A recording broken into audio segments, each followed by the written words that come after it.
Two wild Yinzers kicking through the door, loud like a jag-off at a pins game fight. Brace yourself, this ride ain't polite. Two Dum Yinzers, loud and proud, heads in the clouds, voices in the crowd. Chaos brewing, they don't play nice. Hold on to your iron and grab your prime anti-slice.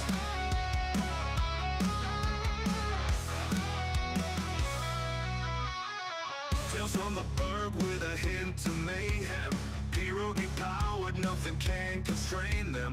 Knocking back stories like an icy cold brew. You never know what these two might spew. Two Dum Yinzers, loud and proud, heads in the clouds, voices in the crowd. Chaos brewing, they don't play nice. Hold on to your iron and grab your prime anti-slice.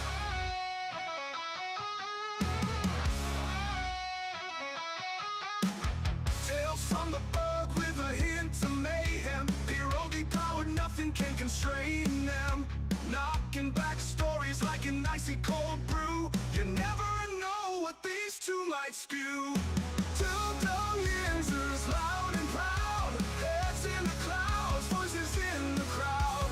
Chaos brewing, they don't play nice. Hold on to your iron and grab your prime anti-slice. Rivers collide where the laughs always flow. Black and gold thunder everywhere they go. The madcap kings breaking every mold. With two Dum Yinzers, the stories don't get old. Two Dum Yinzers, loud and proud, heads in the clouds, voices in the crowd. Chaos brewing, they don't play nice. Hold on to your iron and grab your prime anti-slice.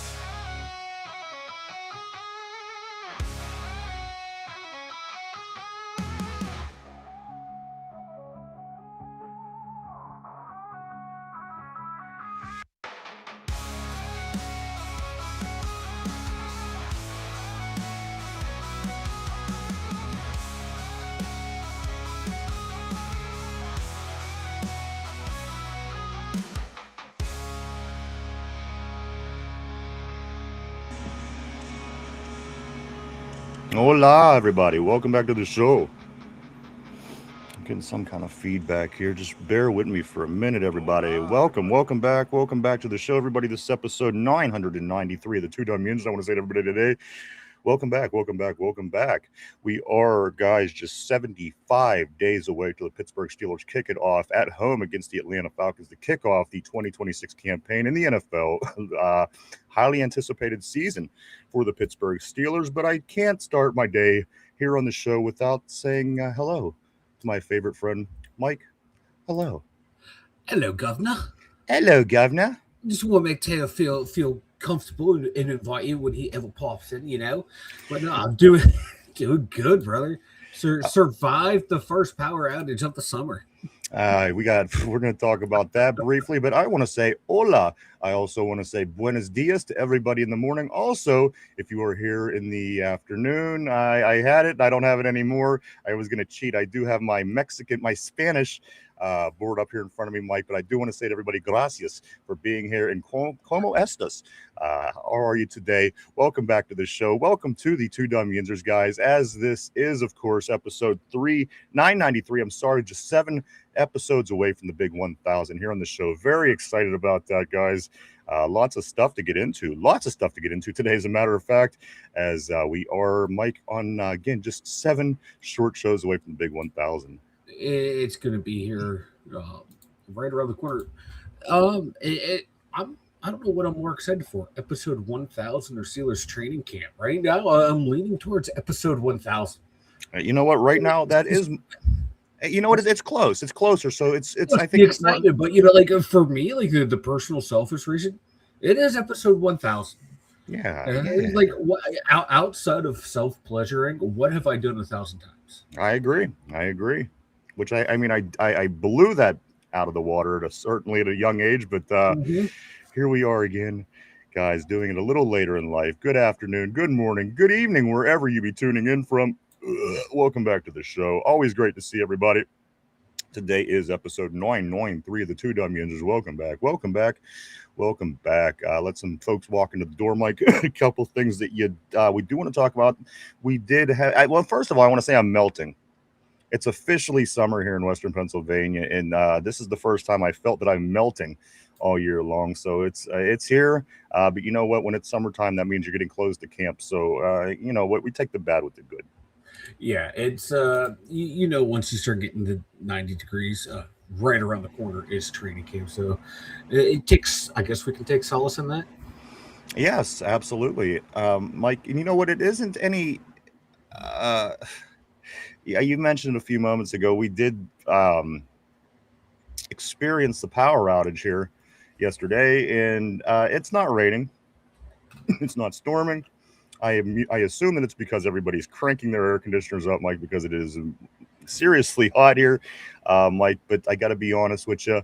The first power outage of the year was hell because it was the hottest day of the year, and getting through that was. I mean, you got to do what you got to do. I understand that it's pretty cushy. We ain't got, certainly the heat that people have down south or further down have, but at the end of the day, when you don't have that, it makes it a little bit more harsh because you're not used to it. Yeah. Yeah, it was disgusting when the power went out. I almost got to the point where I was just going to go and get a shower, go to work, lay on the production belt, and stand in front of the biggest fan I can find at work and sleep before I actually had to work. That's how hot I felt last night when the power went out. I was like, F this nonsense. And I do got to say, I was looking for candles. I'm running around like a madman. And the only thing that I kept running into, and I regret that I don't have it here on me at the moment because I could show everybody. But the one thing that I kept running into is I'm looking for candles. Of course, we have none here. If you've ever seen Mike on the show, take a swig of his whatever his drink is now. He has these tall canisters. I'm not real sure what they are, but to me, they look like those candles, those religious candles that Mexican folks have. And everywhere around the studio, I'm seeing these tall canisters. And if just one of them would have been one of those religious candles, Mike, I would have done me well here at the studio. However, I had no candles, just a bunch of your tall ass canisters laying everywhere. But again, if you close your eyes real tight and imagine, you can certainly, you got one. You have a candle. Look at you. Yeah. But everywhere, Mike, was these canisters. But you know what? We survived. We got through it in a couple hours, power being out. But the only thing about power being out, you feel every second of it. You feel it because there's literally nothing else to do besides have no power. And you experience it wholeheartedly, the full experience, Mike, from the beginning. And you think about it every single second that there's a power outage. Yeah, and like I said, man, I was so pressed. I was like, fuck this shit. I was so ready just to go to work because I knew it would be cooler than this nonsense. Yeah. And where I work is fucking hot as balls, too. Speaking of Mexican religious candles, Cody's in the house. Good afternoon. Good morning, everybody. Welcome back to the show. Episode 993, just 75. Mike's Mean Joe Green away from the kickoff to the Steelers season. And guess what, Mike? When the clock switches over tonight at midnight, we're going to be able to say next month we have preseason football. Ooh, that's right. August, baby. We'll be a month away. We'll say this month we have camp. We'll say next month we have preseason football. And again, Mike, just 75 days away right now from kickoff to the season with the Atlanta Falcons. So we're getting there. We're getting there very fast. So very excited about that, guys. A couple things before we do start. I didn't run into, I kind of kept to myself. Unfortunately, I don't know, just because I'm a hermit, but I was over watching my baseball stream that I watch every day. I watch a person on YouTube. I don't watch the games. And I seen a couple familiar faces over there. I saw Miss Pittsburgh. Remember Miss Pittsburgh? She's here during all the Steelers season. She's always with us. I saw Miss Pittsburgh over there. And also I seen Vegas, Mike. I seen our boy Vegas over there as well. So it was nice seeing them. But again, I hid in the crowd. I wasn't like I was running around going, hi, guys. But I did get to see them over there. It was Vegas actually made me laugh. He had a comment up when the Pirates were up 8-5. Vegas made the comment, the Phillies are saying we have them right where we want them. Because, again, the Pirates bullpen always It's a big problem. Always lets up a lot of runs, and again keeps us from winning a lot of baseball games. So that wasn't the case yesterday, but again, it was nice seeing Vegas, nice seeing Miss Pittsburgh over there. Also, a few other things before we do get rolling, Mike. We have the final results today. We have the final results today because today is the final day of Gay Pride Month, Mike, and we have the final results as we did put Mike and Derpy over on the gay dating platform. And to see who could get more likes and who could get more views. We do have the results to that today. We have a lot to get into. Also, Mike, one other thing before we do get rolling. Have you ever seen the movie The Interview with Seth Rogen and James Franco? You honey dicking me? Very good movie, right? I really enjoy it. I got back in my kick of watching the Seth Rogen and James Franco and all those guys' movies just over the last week, and I watched The Interview yesterday. Really good stuff, man. Really good stuff. You know what? I used to think I was going to hate James Franco. I used to think remember when he was back on Spider-Man, I think it was. Yeah. I used to think, who's this pretty boy? I hate him already. James Franco is one of my favorite actors after obviously finding out that he hangs out with Seth Rogen and has been doing those movies with them guys. It's been some time since they put something out, but going back, those were some of my favorite movies, and I didn't hate James Franco nearly as much as I thought that I was going to. Hey, there you go. That movie, it's one of my all-time. I don't want to say all-time favorites, but it's a favorite movie of mine. So fucking quotable. Like when he's sitting there playing basketball with Kim Jong-un. Yeah. And then they start singing Katy Perry out of nowhere. It was fucking great. And also whenever the FBI lady came after that night that they were partying, and Seth Rogen and James Franco were crashed out the morning after, and she comes in and I don't know what the hell, I forget what was said, but something about having stank on his hang low. Yes. And then the next time he's seen her, he's like, I don't have no stank down there. So one of my favorite movies, again, going back, I just like those guys, that group of people that makes movies. That was one of my favorite times for movies, Mike. But there is a lot of things to get into today, talking about the Pittsburgh sports scene. First and foremost, the Pittsburgh Pirates with the come-behind win yesterday. I told you, Mike, when I saw you, I said, guess what? Just as we expected, Pirates are down 5-0 in the third inning. I thought it was going to be a long day. Pirates then take the lead 8-5, then give up a couple runs to keep it interesting late in the game, make it 8-7, and then scoring late to a few more to win 11-7. The Pirates take a 1-0 lead in the series against the Philadelphia Phillies with an 11-7 to win, improving their record to 43-42 overall. Today is game 2 of the 4-game set against the Phillies. Game time is 6:40. Yeah. Typical Buccos, man. Typical Buccos. You can never count them out when they're down, but you can never guarantee that they're going to win when they're ahead. Yeah, man. Like Vegas said, we had them right where we wanted them. We had them right where we want them. And the thing that pisses me off, fix the fucking problem already. The thing is, they know what the problem is. It won't happen.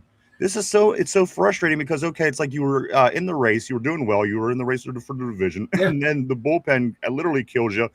Now you are 2.5 games out of the wild card. So they're like, okay, well, we're still on. How fucking long do you wait? Do you fix this problem? How long do you wait, Mike? Are you going to wait till you were eliminated from the playoffs and then perhaps started considering bringing in some bullpen help? I don't know what their problem. This is why I hate the Pirates. Yeah, and this is why people hate the Pirates.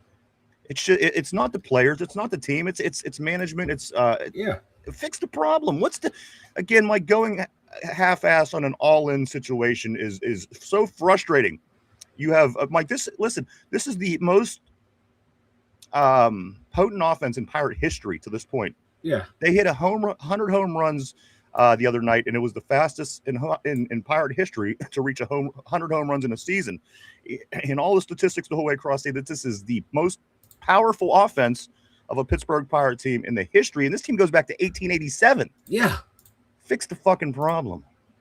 It's comical. Like you saw what the GM did during the offseason. He was making moves, signed some good players. Osuna aside, that was a bad move, but nothing ever is going to hit 100% of the time.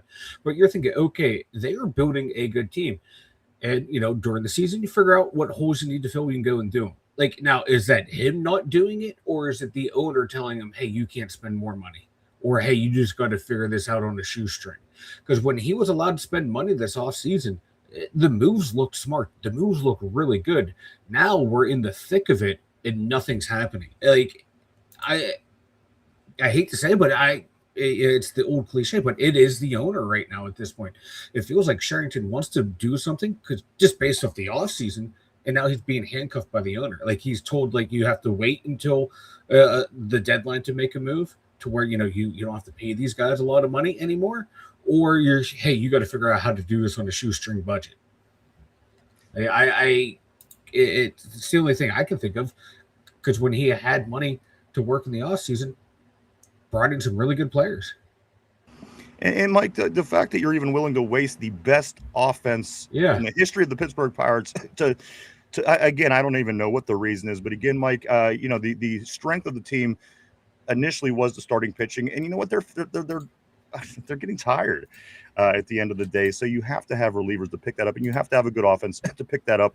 And they got the good offense. The starters, again, I think is a pretty good rotation at the end of the day. But Mike, they have to fix this bullpen. I'm this close, as I said yesterday. I'm this close to falling off this year for the Pirates, only because they are still 2.5 games from a playoff spot. Is the only reason I'm still at all interested at all. So they do need to get this fixed, Mike. Again, the most potent offense in the Pirates' history. And people say, "Oh, well, how good could that be?" Well, the Pirates have won 5 World Series. They had very great teams. They had Willie Stargell. They had Roberto Clemente. They've won 5 World Series. Pretty damn good franchise till roughly the early 90s, all in all. Mike, so I hope they get it together. But again, if they don't and I do fall off, it is strictly on management and management alone. I can't blame the relief pitchers. They suck. So again, you do the job as the management to fix this problem. Starting pitching will be fine if you fix this problem. And again, Mike, the hitting, the best ever in Pittsburgh Pirate history. And typical Pirates, let's let it fall apart. And that's what they do. That's what they do when they do what they do. Let's continue. Let's jump on the board, everybody. Good day to you. Welcome back to the show. This is episode 993 of the Two Dum Yinzers, just 75 days away from the big kickoff, Mike, here in Pittsburgh against the Atlanta Falcons to kick off the NFL season for the Steelers. Let's jump on the board. I want to say what's up to everybody today. What's up, everybody, today? Yinzer Joe, always great seeing. He says, "What's up, Ryan? What's up?" Yinzer's my man, the original OG Yinzer Joe, in the Heezy, baby. Always great seeing you, man. Great seeing you on the board. Hope all is well. Turner Baker says, "Are you gay? Are you gay, Mike?" Maybe they tracked you down from the website. They could have, but hey, it's only gay if you push back, and it's not gay if you get paid, and I get paid a lot. I heard you. I hope that answered your question, Turner Barker. And not that there's anything wrong with it. Not that there's anything wrong with it. I hope that does answer your question. Turner Barker on the board. Welcome to the show. Glad to see you. Stick around. Joe says, "Sup, Mikey?" Wow. Also, Jamie Carlo in the Heezy, baby. Jamie today is saying, "Yo, yo, yo. What's up, Jamie? Always great seeing you as always." My man Tyrone coming in from the western side of the Ohio State. The GOAT, the man, the myth, the GOAT. Tyrone in the house. How you doing, brother? Always great seeing Tyrone. Hope things are going good. I hope you're keeping cool, and I hope that Taco Bell was delicious yesterday. Oh, hell yeah. You know it was delicious. You know it was delicious. I don't even know who the hell I am saying I hope it was delicious. You know Tyrone thought that shit was great. You know it was delicious. Let's go down. Let's go right here to Yinzer Joe. Yinzer Joe says, "This Lions cut Terry and Arnold, making room for the JPJ trade." Ay. RB says, "It's 1,000 shots of whiskey, maybe." I know I've done that. Maybe RB, of course, from the show. Welcome to you. Maybe RB could lead us in a 1,000-shot adventure. I don't know how that would be. I mean, it would be insane. Like my liver is just screaming no. My brain is screaming no. But 27-year-old Mike is screaming, "Fuck yeah, brother, let's go." Yeah. And just if you're tuning in, that was a way of putting it into a term. He is not 27 years old. If someone would have just turned in, Mike, they would say, "Oh, this dude's 27. You're 27 with a gray beard and bald hair. Fuck yeah, it's a rough 27. Hey, you know what? You had a full head of hair and dark beard, and I had a dark beard back when the show started just 5 years ago. So, let's move along on the board here. Let's go right here to Ty. He says, "Lions couldn't even afford him. LOL. They got to pay to Gibbs. Let's go here to, and I do want to say what's up to Tyrone. I apologize, my friend. I did say, but I'm all thrown off today. You know what? I'm so thrown off because of this damn this power outage, Mike. My whole system's effed up. I'm all jacked up. My sleep schedule's jacked up. My body temperature regulatory system's all jacked up. I don't even know if that's a fucking thing. But you know, it's the summer and I hate it. I mean, I'm sweating now. I'm just dripping. It's insane. Let's see what else we got going on the board here. Let's go somewhere. RB says this. He says, Lions are also shopping Jack Campbell. I think I seen. Tortilla says JPJ. Tortilla all the way from Sacramento, California. Great seeing you, brother. He says JPJ wants to follow LeBron to Oakland. Let's go down right here. Tortilla, hope all is well for you. The original Yinzer Joe says the salary cap isn't real. Cody, man, what up? Always good to see Cody. Says, what it do? We just spoke about you. We just spoke about you.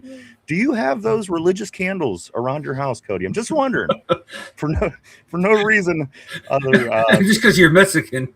Just because no reason, just because you're Mexican. Do you have those tall, skinny, religious Catholic candles all around your house? I'm just curious. It must be true. We synced it in the movies. I've seen it in every movie that there's ever been a Mexican, I swear to you.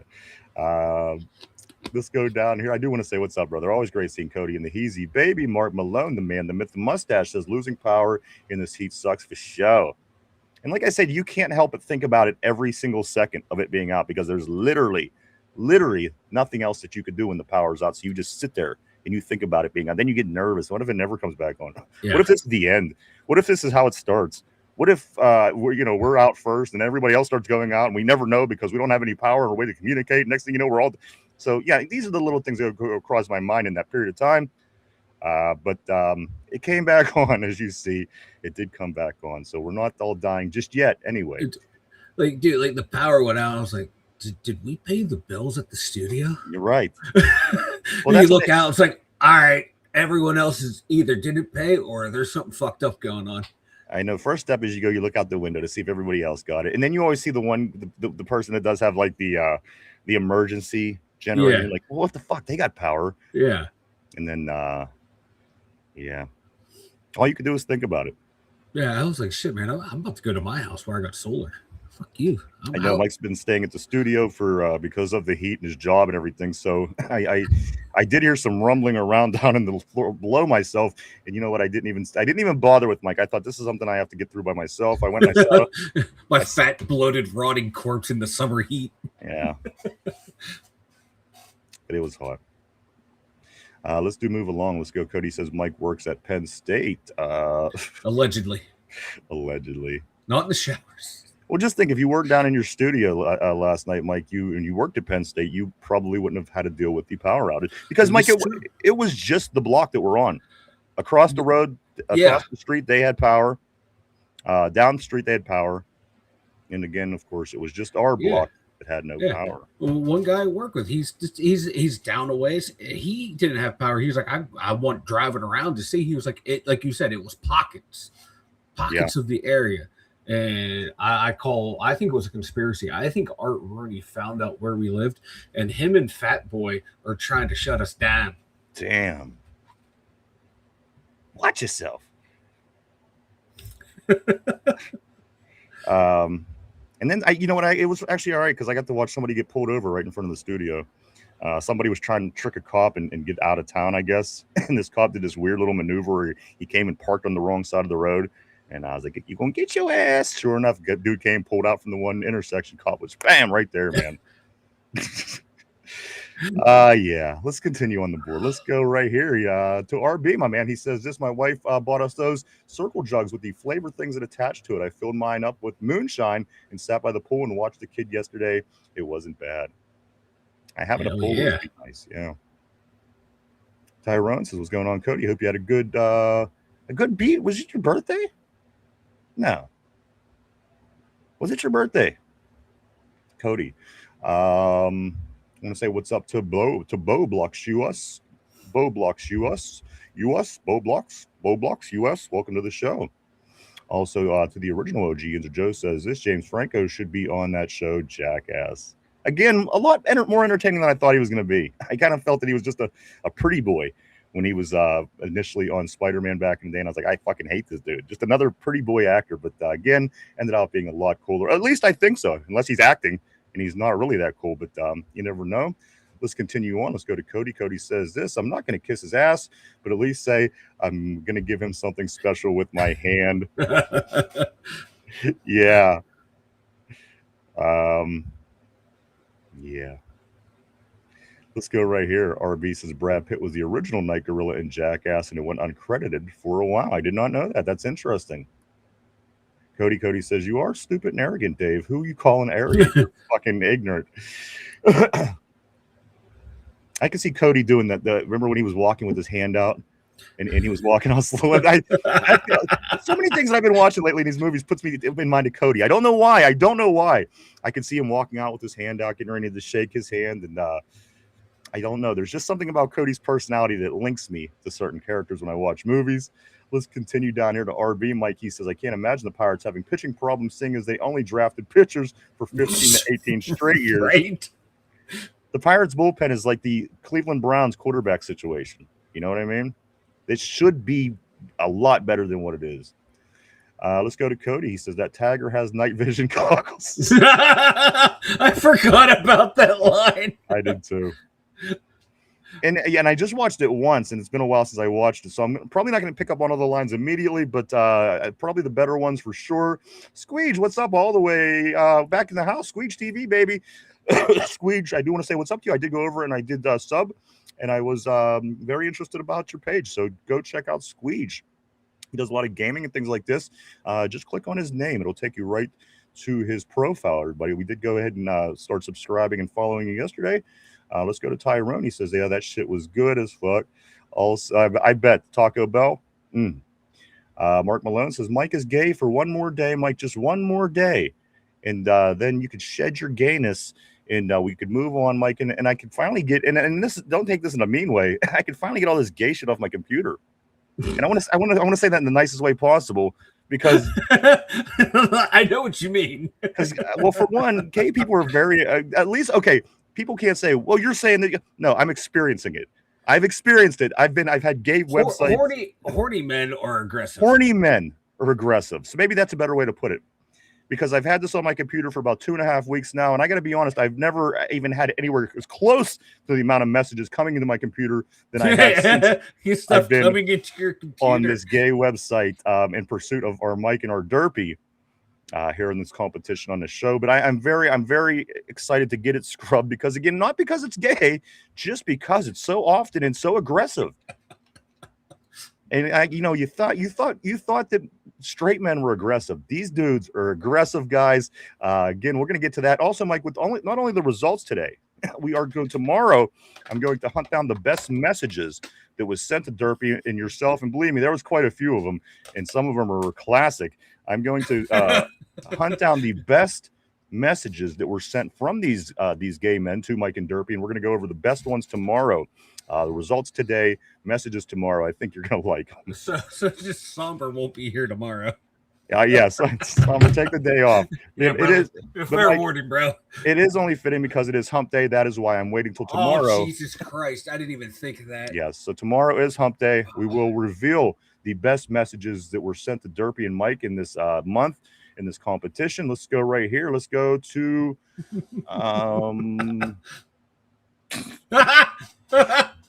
let's move right here. Cody says, how many times are you Americans going to make the same mistakes?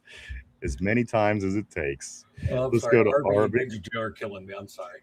RB says this: my beard started going gray after at 30, all the way gray by 40. Yeah, I'm right around there too. I mean, I got my big birthday coming up. I'm gonna be 30, so you see how that's going. Let's continue on. Let's go right here to Mark Malone. There's nothing but a bunch of gringos fucking shit up at my Taco Bell. I gave up on getting it. I love Taco Bell. Let's go right here to the Tortilla. Tortilla says this: the Pirates version of the movie Moneyball is Booty Ball RR, maybe. Let's go back to Cody. Cody says this: Mike, Penn State fan Mark, he will be gay forever. The bumper sticker on his electric car says Penn State butts drive him nuts. You know what? If I had the money sticker right now to go out and buy a brand new electric car and that bumper sticker, fuck, I would. I would. And I'd drive it around. I can see it. I can see it. Let's go right here to Cody. Cody says, no, no, no. I don't have any of those Catholic religious candles all around my house. And they don't ever have one. They always have a whole. And again, I'm only going on stereotypes alone, so don't shoot the messenger. Just going on what I've seen in movies. There's a lot of those candles in those homes. Let's continue on. Let's go to Mark Malone. Sandusky has a hold on him. Yinzer Joe, Cody lives in a monastery, loves the long tail candles, and has the big white robes to go with it.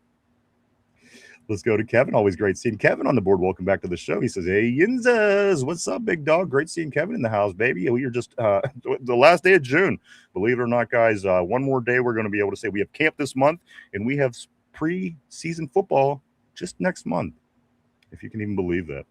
Mark Malone says, break out the guns and fishing rods. This is the end. Mark Malone is probably one of my favorite movies ever. It truly is. It's all the guys, all them guys in people, not just guys, but all the people from all those movies. Seth Rogen, James Franco, Craig Robinson, Jonah Hill, the whole way down the list. My God. Jamie Carlo says, I'm Puerto Rican and I hate my late mom's house and I have those candles. Wait, hold on. I'm Puerto Rican and I own my late mom. Okay, I own my late mom's house and I have those candles. I recently found them when the power went out after a thunderstorm here in Florida. Is it really stereotype? Let's move on. Let's go to Tortilla. Ryan just had a stroke. Jamie says, never remember those candles growing up.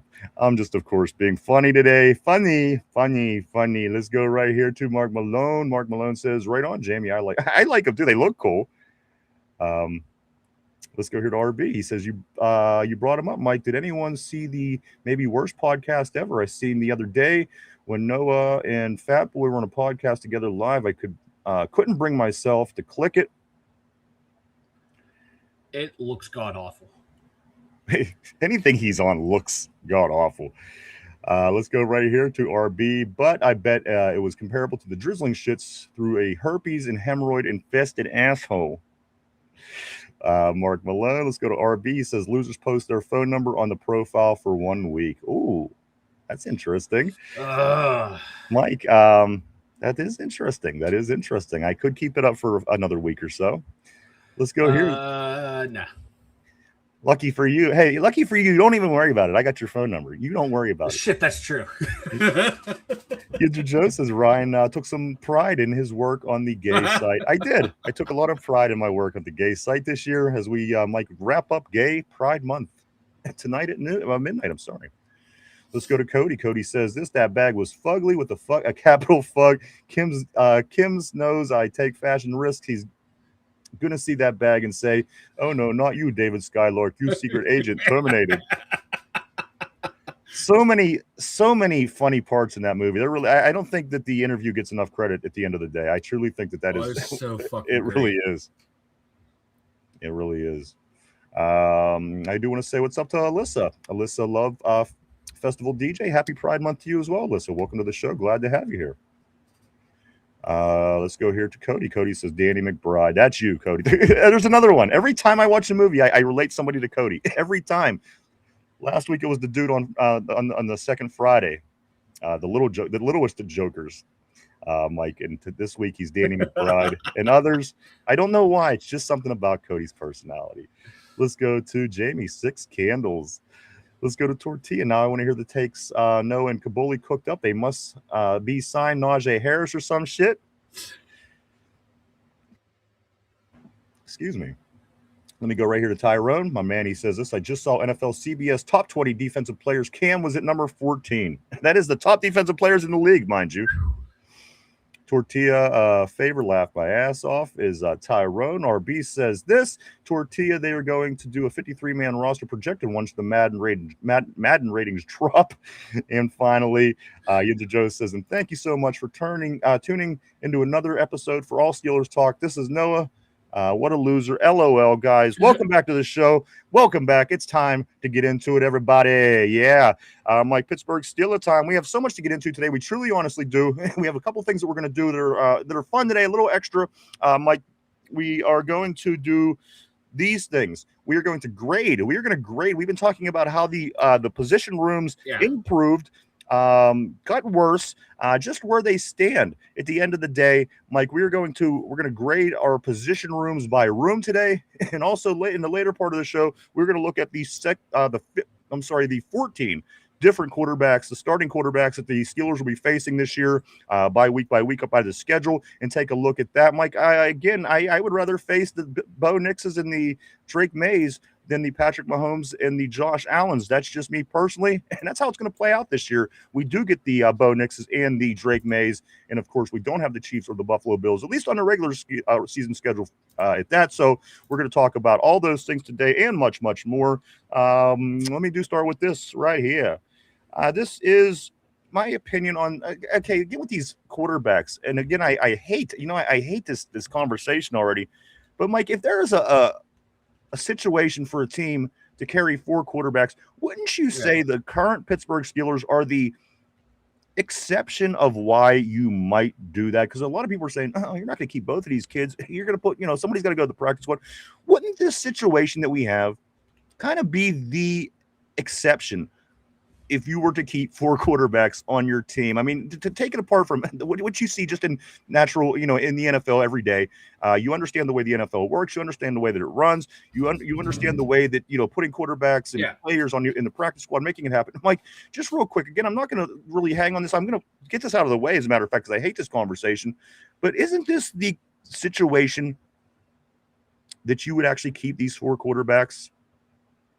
Yeah, it would be this time. And because my thinking too, is if you like what you potentially see out of the 2 young guys, but you say, hey, none of them are really ready to be the number 2 right now, and we want to win, and we want to go on a ride to see how far we go. And if something happens to Aaron, Mason right now is the better option than these 2 guys, yes, you would want to keep 4.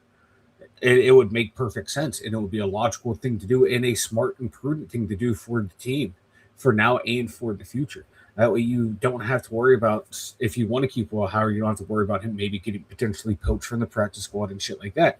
Keep 4 and go from there.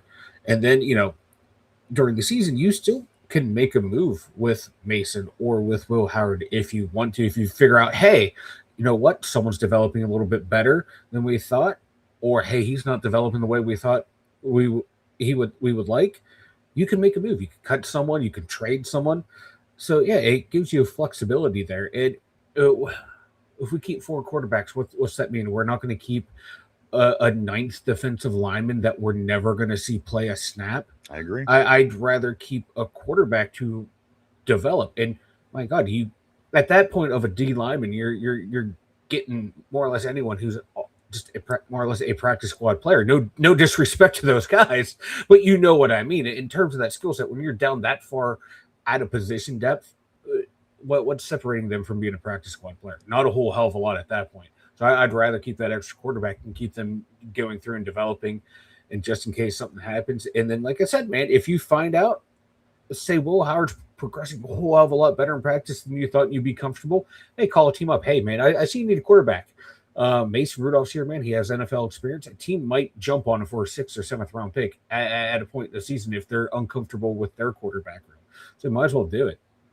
And I'm going to kind of get to that in a second because we're going to talk about some possible trade bait, Mike, candidates here. But with the situation, I mean, let's look at it this way. Let's just say that Aaron, at his age, who did just 3 years ago, a few years back, he tore his Achilles, first play of the game with the Jets. I mean, there was really no contact on the play where he got injured. And then last year, he falls, breaks his wrist.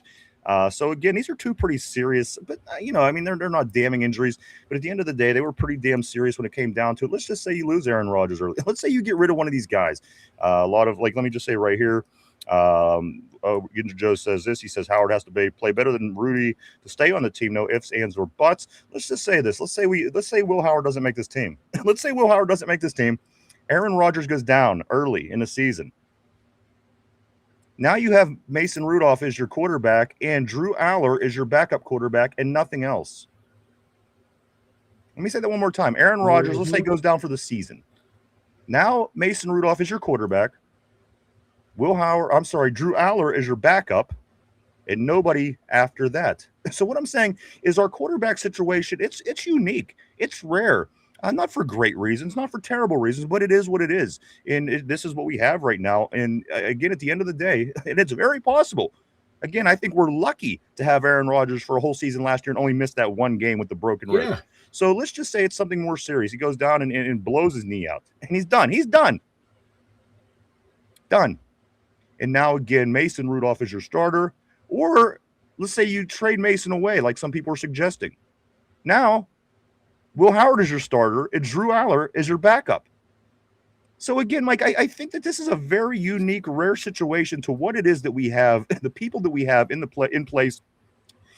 And again, if you're going to field any a different situation that is off of center, anything that's not normal, like I said, a big time injury, then we're gonna have some big problems. We're gonna have big, especially if you get rid of one of the guys. And Mike, I think this is one of the rare situations that it's accepting to keep these four particular quarterbacks on the roster for what it is, for what it's worth. Maybe next year we're gonna know better. Maybe next year we're gonna have a new quarterback that's a veteran. Maybe next year we're gonna draft a quarterback who's expected to be, who knows? But that is then. This is now, right now. Again, Mike, we're just one guy blindsiding Aaron Rodgers after a throw downfield that takes him out of the game for 6 weeks to being very close to a big problem on this team. And again, that still doesn't even leave us with the most ideal situation. Mason Rudolph is your starter and Drew Aller is your back. It's still not great, but at the end of the day, it could be a lot worse. And remember, every player's season is just one play away from being over, guys. That's just the fact in the NFL. And at the end of the day, that's why I think that this is a rare situation with the four quarterbacks, and I don't think that it's bizarre at all. I mean, the fat man is saying, Will Howard's out here. He's not even making it past camp. Yeah. I think that's crazy talk. I think, again, Mike, if there's any situation, it's a rare situation that we're in, but that's why it has to be treated differently. It's not like a lot of other situations. We kind of have something that's in the works. Yeah. And we have this luxury of having, albeit not a great backup quarterback, but he's a backup quarterback. He's serviceable. Yeah. And again, a 43-year-old quarterback starting. So at the end of the day, Mike, I feel that this is a unique enough situation to leave for on this team. Like you said, what are you going to do? Cut the 19th offensive lineman on the team? Sure, why not? That really means nothing to me. Exactly. At that, like, they're going to see the field like what, 4 plays a year probably. So like, does anyone remember, can count how many times they saw Logan Lee play last year? Yeah, right.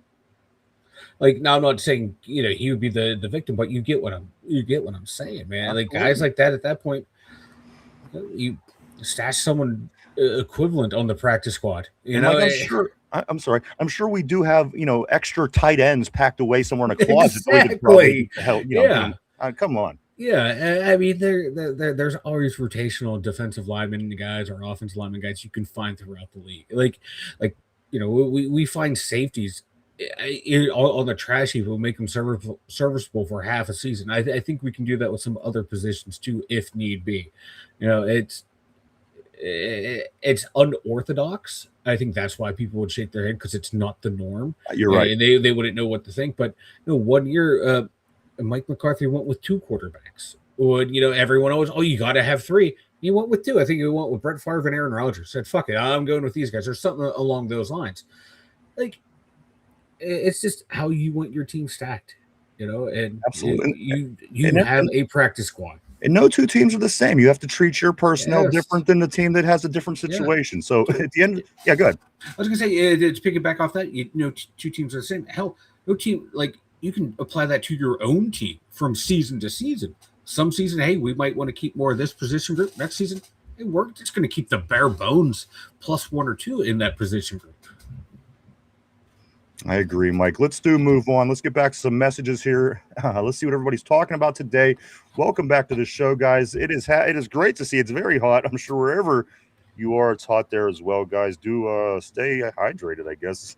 Let's grab a couple messages as we do move along right here. Everybody is kind of in awe by what RB is saying, talking about with the Madden ratings. Let's go right here. Let's go to RB. Let me see. Tortilla says, "Oh God," at RB. RB says Noah argued with me in his comments section before about the defensive line rotation and started listing Madden ratings in his argument. What does he work for PFF? Like, what is going on? That might be the. I think I remember RB saying something about this before. I couldn't remember if it was in group chat or on the show or even in the comments before. And every time I see it, I can't help but laugh because I know dudes like that. Yeah, I know. Yeah, absolutely. Madden ratings and fantasy football performances as like their real tangible things that matter in the real world. Hey, let me ask, guys. Does anybody pay attention or do fantasy football? Because we do have friends. They do a show that are they're friends of the show that they cover fantasy football exclusively. We could add them to the show this year. I just don't know if there's that much of the interest in our audience with the fantasy football. So let me know, guys. If we get enough people that are interested, we'll have those guys come over and do a segment or something. But let me know. Let's go here to.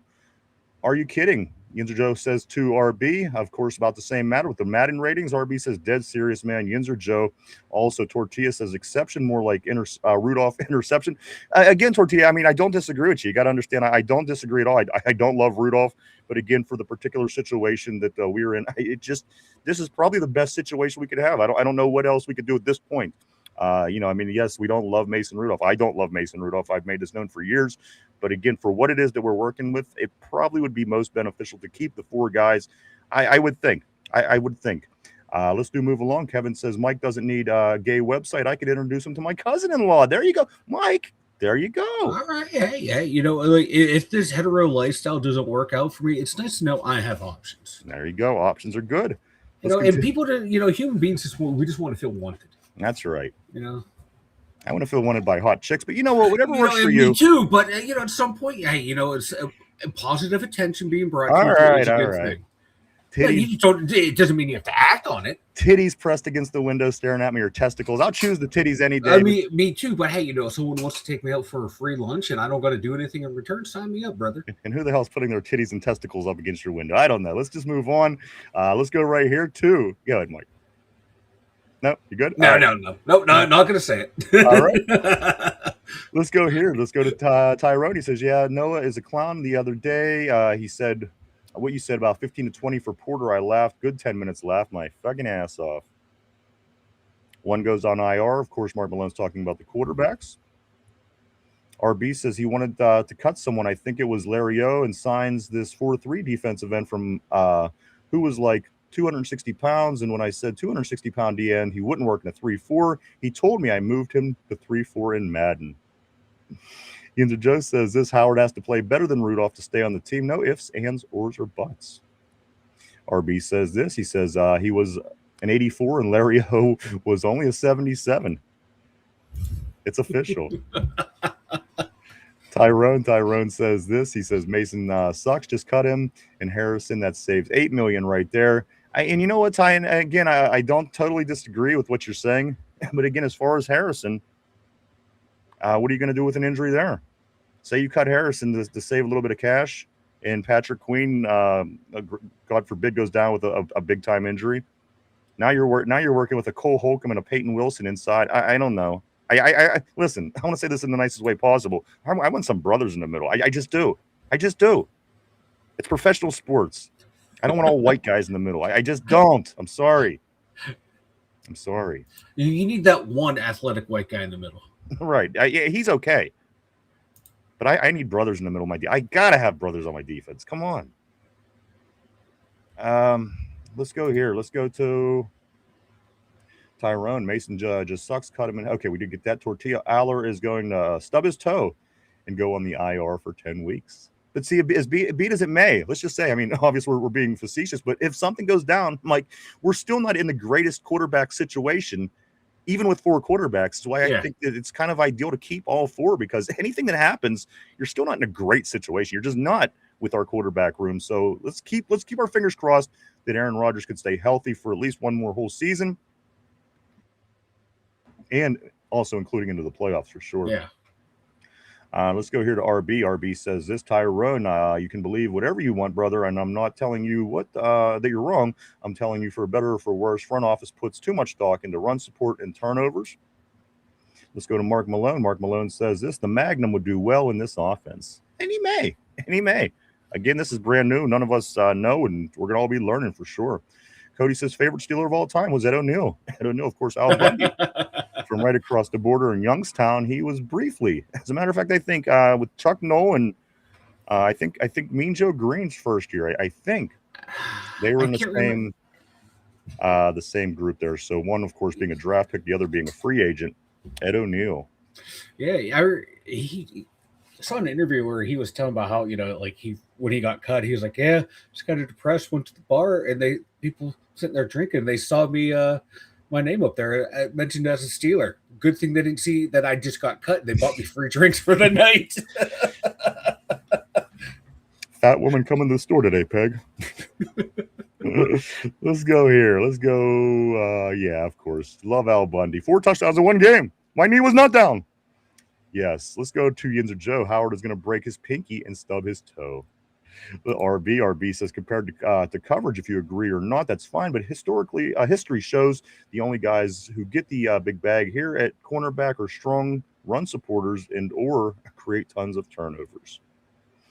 Tyrone says this. He says maybe. So he cleaned up his tackling and had to get picks when you get 3 passes your way a game, and most are quick slants. He will get paid top dollar. Not worried about it.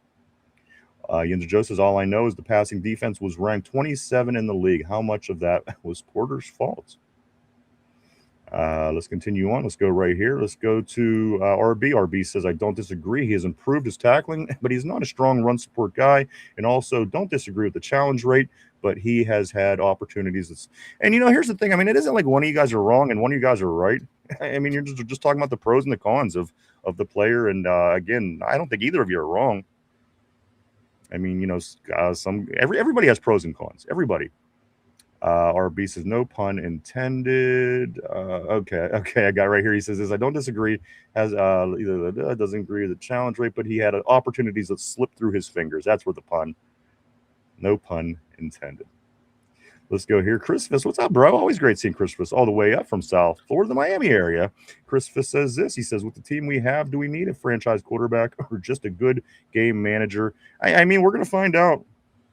We're going to see, Chris. I mean, this year's going to be very telling. Again, what direction we're going to go as far as the scheme and the way of the team. And again, I just, we got to watch it play out at this point. I don't really know if there's much other options, Mike. Yeah, like this team is almost like I've been saying for a while now, like a quarterback-proof team. And this year might be the might answer that question. Like, do we need that elite guy, or do we just need someone to run the offense and not do anything stupid? Because that's kind of what Aaron is at this point. That old wily vet that really doesn't turn the ball over. Historically doesn't do it. Didn't do it a whole lot last year. Plays smart football and gets the ball out to those guys. And this team's a lot better than last year. So I think this year kind of might answer that question of, like, is this team quarterback proof? Or do we actually need to get a legit guy? And I think Aaron's going to answer those questions this year.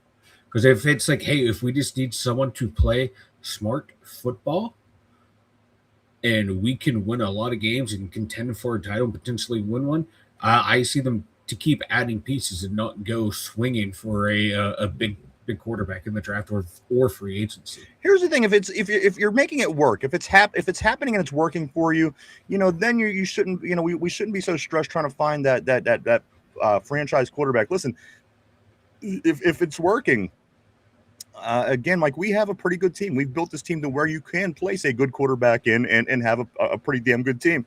So at this point, we're going to go with what works, I think, and just take a look at what we really have here. And at the end of the day, we'll see what the draft looks like as we go into next season. And, maybe we hate our quarterback situation when it's all said and done at the end of the season. It's just hard to say.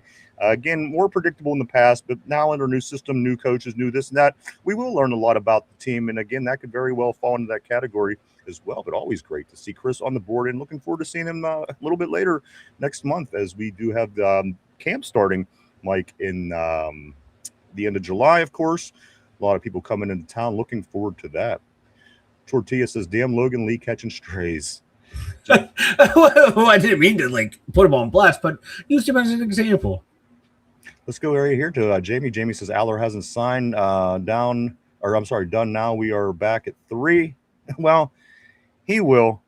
And you know what? Here's the thing. A lot of these rookie quarterbacks haven't. As far as I know, Carson Beck hasn't signed. As far as I know, Mendoza, the number 1 pick overall. If I'm not mistaken, I could be wrong. The last I seen, the end of last week, he was not signed. So again, I don't think it's so abnormal right now. I think things have to happen before we figure out what Aller's contract is going to look like. Let's go right here to Mark Malone. JPJ's numbers are skewed by Tomlin's D. Teams didn't throw at him because someone was always running free in Tomlin's D. Let's go here. Let's go to Mark Malone also says this. JPJ will have a lot more pressure on him this year. I agree. I think you'll see some more pressure on him in the past just because the other side of the field, Mike Jamel Dean, if he does what he did in the just recent past, you might not have any other option, perhaps, to throw JPJ's way a little bit more. Or they might just have to throw to the slot in the middle of the field. Then we're really fucked because we can't cover the middle of the field. See, that's the problem right there. We got 2 elite outside corners. Now that leaves just the middle of the field.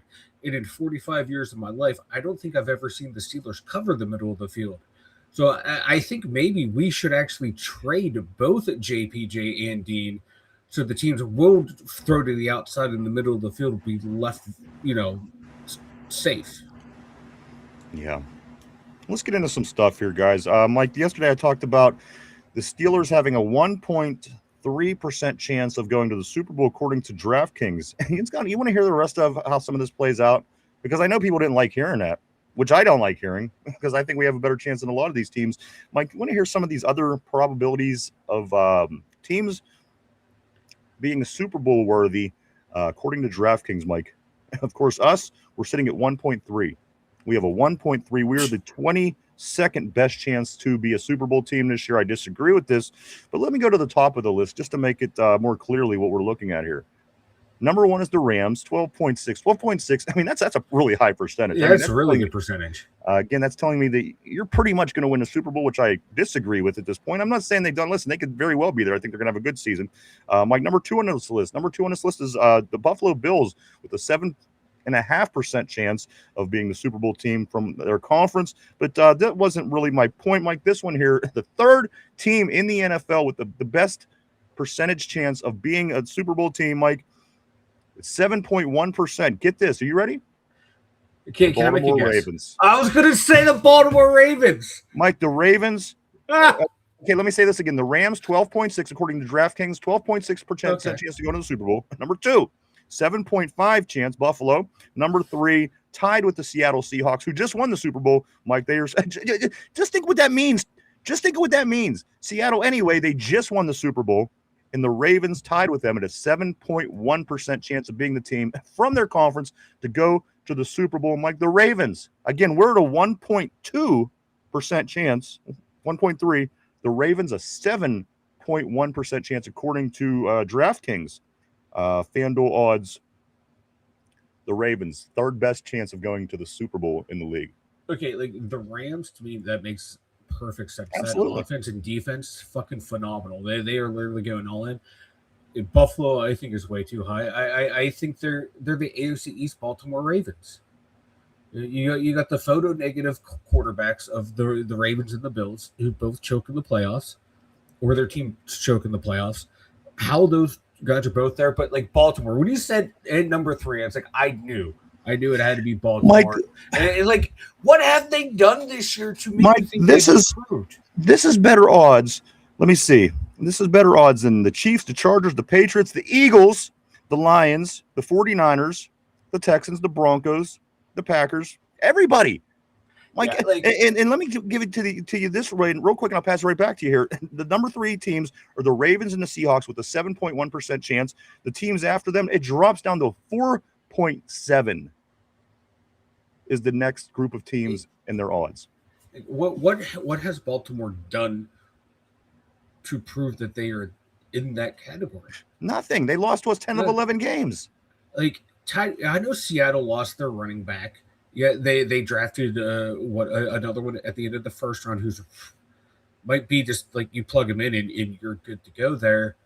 So automatically the Seahawks are better than them. The Chiefs, I think, are too high because all the shit going on down there, and you don't know what Mahomes' injury is. But like, I would still kind of take the Chiefs over the Ravens right now, just because if Mahomes comes back healthy and Reed, Like those two brains working together, I'll take that any day of the week over most teams. And they have a history of getting it done, Mike. Where the history Yeah. of Baltimore and Lamar, it's the history of choking. Yeah, it is. It is comical, man. I don't get it. Now I'll sit here and eat crow if they pull it out and have a better season than us. But what moves have they made that made you go, that's a really good one? Like you botched the Max Crosby move. Like if you didn't do that, you had a really good chance because now you got a legit playmaker on that defense. Because you don't have a whole lot outside of the safety, Hamilton. And even then, he might be a little bit overrated. I think he's a phenomenal player, but I don't think people are trying to talk to him like he's the next Troy or Ed Reed or Brian Dawkins. But they don't have a lot going on in that defense. They don't have a lot going on in that offense. It's oh man. And their head coach, if they had Harbaugh, if they had Harbaugh there, I might give them a better chance this year than last year. But my God, I just don't see the love affair everyone has with Baltimore. Well, let me put it to you this way, Mike. It gets even worse. The odds for our division officially are out. And this is what, again, the NFL is saying, or this is what DraftKings is saying is going to be the division of the AFC North this year. It's going to finish this way. Mike, it has Baltimore winning the division again. It has the Cincinnati Bengals coming in second. It has the Pittsburgh Steelers finishing third and Cleveland in the basement. Mike, again, wasn't this the same prediction as last year? We were supposed to be fourth. Yeah. Well, at least we passed Cleveland. Hey, we moved up. After winning the division, we moved up a spot. We got to pass Cleveland in the preseason. I have our division right now, Pittsburgh 1. I think Cincinnati might sneak into 2. I think they're going to have an easier schedule. Still not sold on their defense and offensive line. But I trust their skill position players more than I trust Baltimore skill position players. If Burrow can stay healthy, I think their offense is going to overpower. I think they're dangerous. I think that, again, they proved last year, even with Joe Burrow out, Mike, how dangerous they could be. I just think that the offense is very powerful. They do. Listen, I'm not saying they don't have problems. They have problems. But if they put up 40 points, every so many games and keep that number close to 40, teams aren't going to be able to hang with that. They're just not going to. I know the defense is bad. I know this. I know. I get all that. But again, Mike, you've seen last year, they won some games because they were putting up 45 points. That wins football games. Yeah, it wins football games. They got Sexy Dexy on the defense, but I think he's starting to decline. I would, if say if a team like Pittsburgh got Sexy Dexy where he wouldn't have to be the guy on that front, would be a lot better where he's going down there. He's the focal point now of that defensive line where teams know who to, he's the only guy on that defense that scares you. So teams are going to pay attention to him more. Even they didn't do a whole lot, but I think they get the number 2 spot and Baltimore's third. I think they're going to struggle. Mike, you know what? And even I think I'm seeing later down in the comments, I'm seeing RB, and I think Cleveland, they're tricky. Cleveland's weird because, again, remember how good their defense was last year, and then you lose Miles and you lose your defensive coordinator. But if you could get one of these quarterbacks to come around and be, semi-deep, I mean, Cleveland's my wild card in the division. I have them ahead of somebody. I don't know who, but I think that they'll finish third. Mike, this is do you want to take any stabs at who you think is the very last team, Mike, as far as odds to go to be a Super Bowl team? This is with a 0.1% chance. Do you want to take a shot at who that might be? Arizona Cardinals, Mike, with a 0.1. Just ahead of them, you have the Miami Dolphins with a 0.2. Ahead of them, the Jets, the Browns with 0.3s. The Raiders sitting there with a 0.6. A much improved Raiders team, I might add. The Tennessee Titans with a 0.6. The Falcons, a 0.8. And, Mike, only the Saints, the Panthers, and the Giants all are beneath us. Everybody else in the league has better odds, apparently, to go to the Super Bowl. Even the Colts, even the Vikings, even the Jaguars, Mike, the whole way down the list, the Bears. All these teams, according to DraftKings, have a better chance to be a Super Bowl team than the Pittsburgh Steelers. I can listen to the argument with the Bears. I really like what they're doing up there. I can listen to it. What some of those other teams know. To me, I find some of those teams laughable. I like where the Steelers are sitting at right now. I really do, and I'm not saying that just because I'm a Steelers fan. like the way this team has been built. I like the changes we've made. Like on paper, everything looks great. Like it looks really good. Prime for a breakout year. Can we pull it off? It's going to be the question. But everything, all these projections are now based on paper.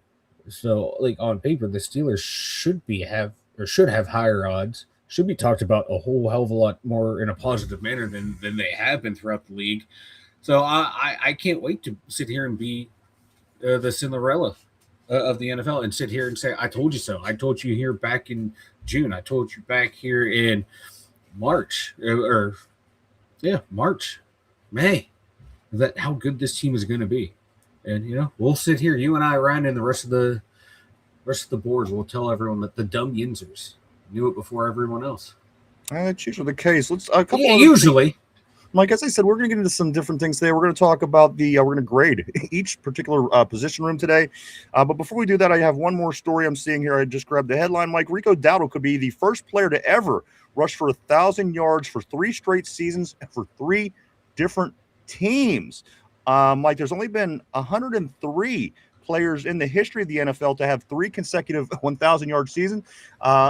Coincidentally, Najee Harris was one of them, and everybody says, you know what I mean, all the heat that he took. I'm like, he is one of the 103 players that actually had 1,000-yard season 3 years in a row out of 103 total of all the thousands of running backs. Anyway, but that's beside the point, Mike. The point being is this: Rico Dowdle, he could become the first player to do it, Mike, as he rushed for 1,000 yards on Dallas for under Mike McCarthy 2 seasons ago. He did it in Carolina last year. Yes, that's right, Carolina. And now, Mike, having the opportunity to do it right here with the Steelers, I think that he could definitely do it. Splitting the time with Jaylen Warren would be my only question.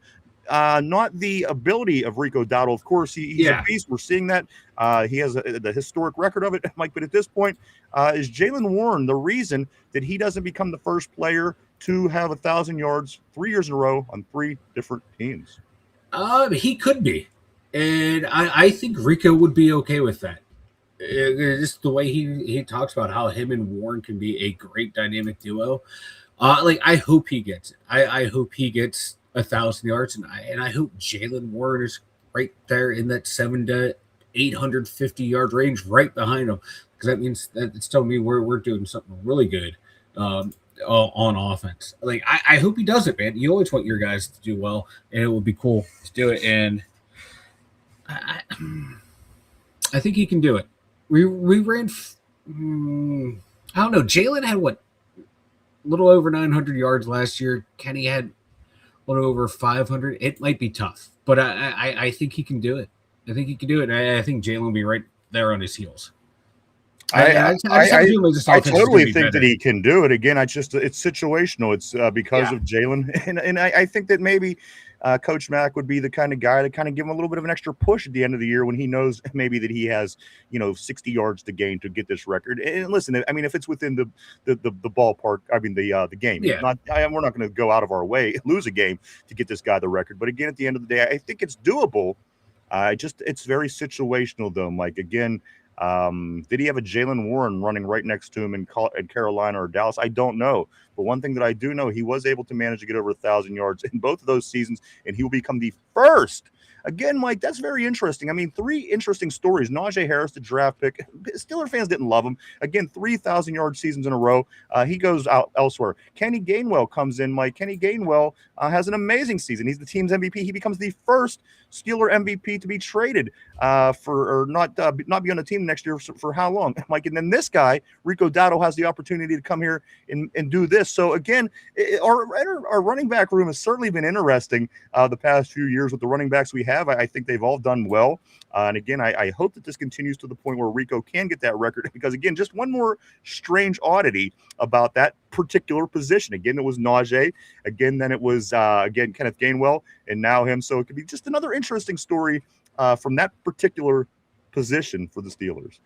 Yeah, it's going to be fun to watch. There's a lot of good storylines on this team, isn't there? Absolutely. Tons. Tons. When you were prepping me for the show, like the topics we're going to talk about, this one right here, I'm surprised more people aren't talking about this. I'll give it a week or two.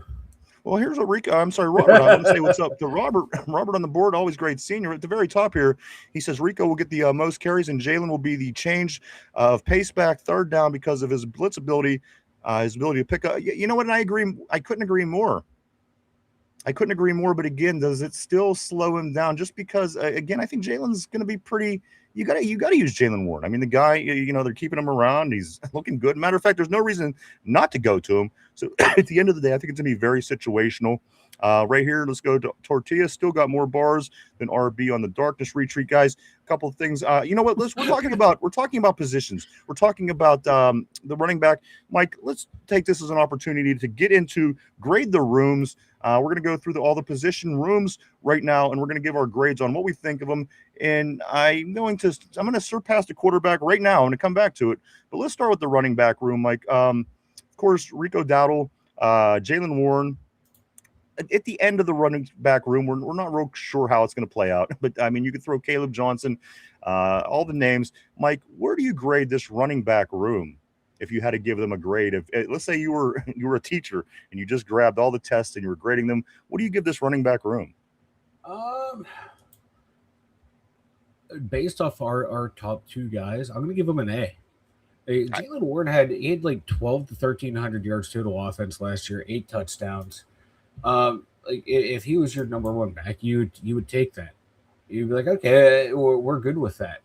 And that was with him splitting time. And Rico had well over 1,000 yards again. He had similar type production to Jalen Warren. So I'm going to give them an A.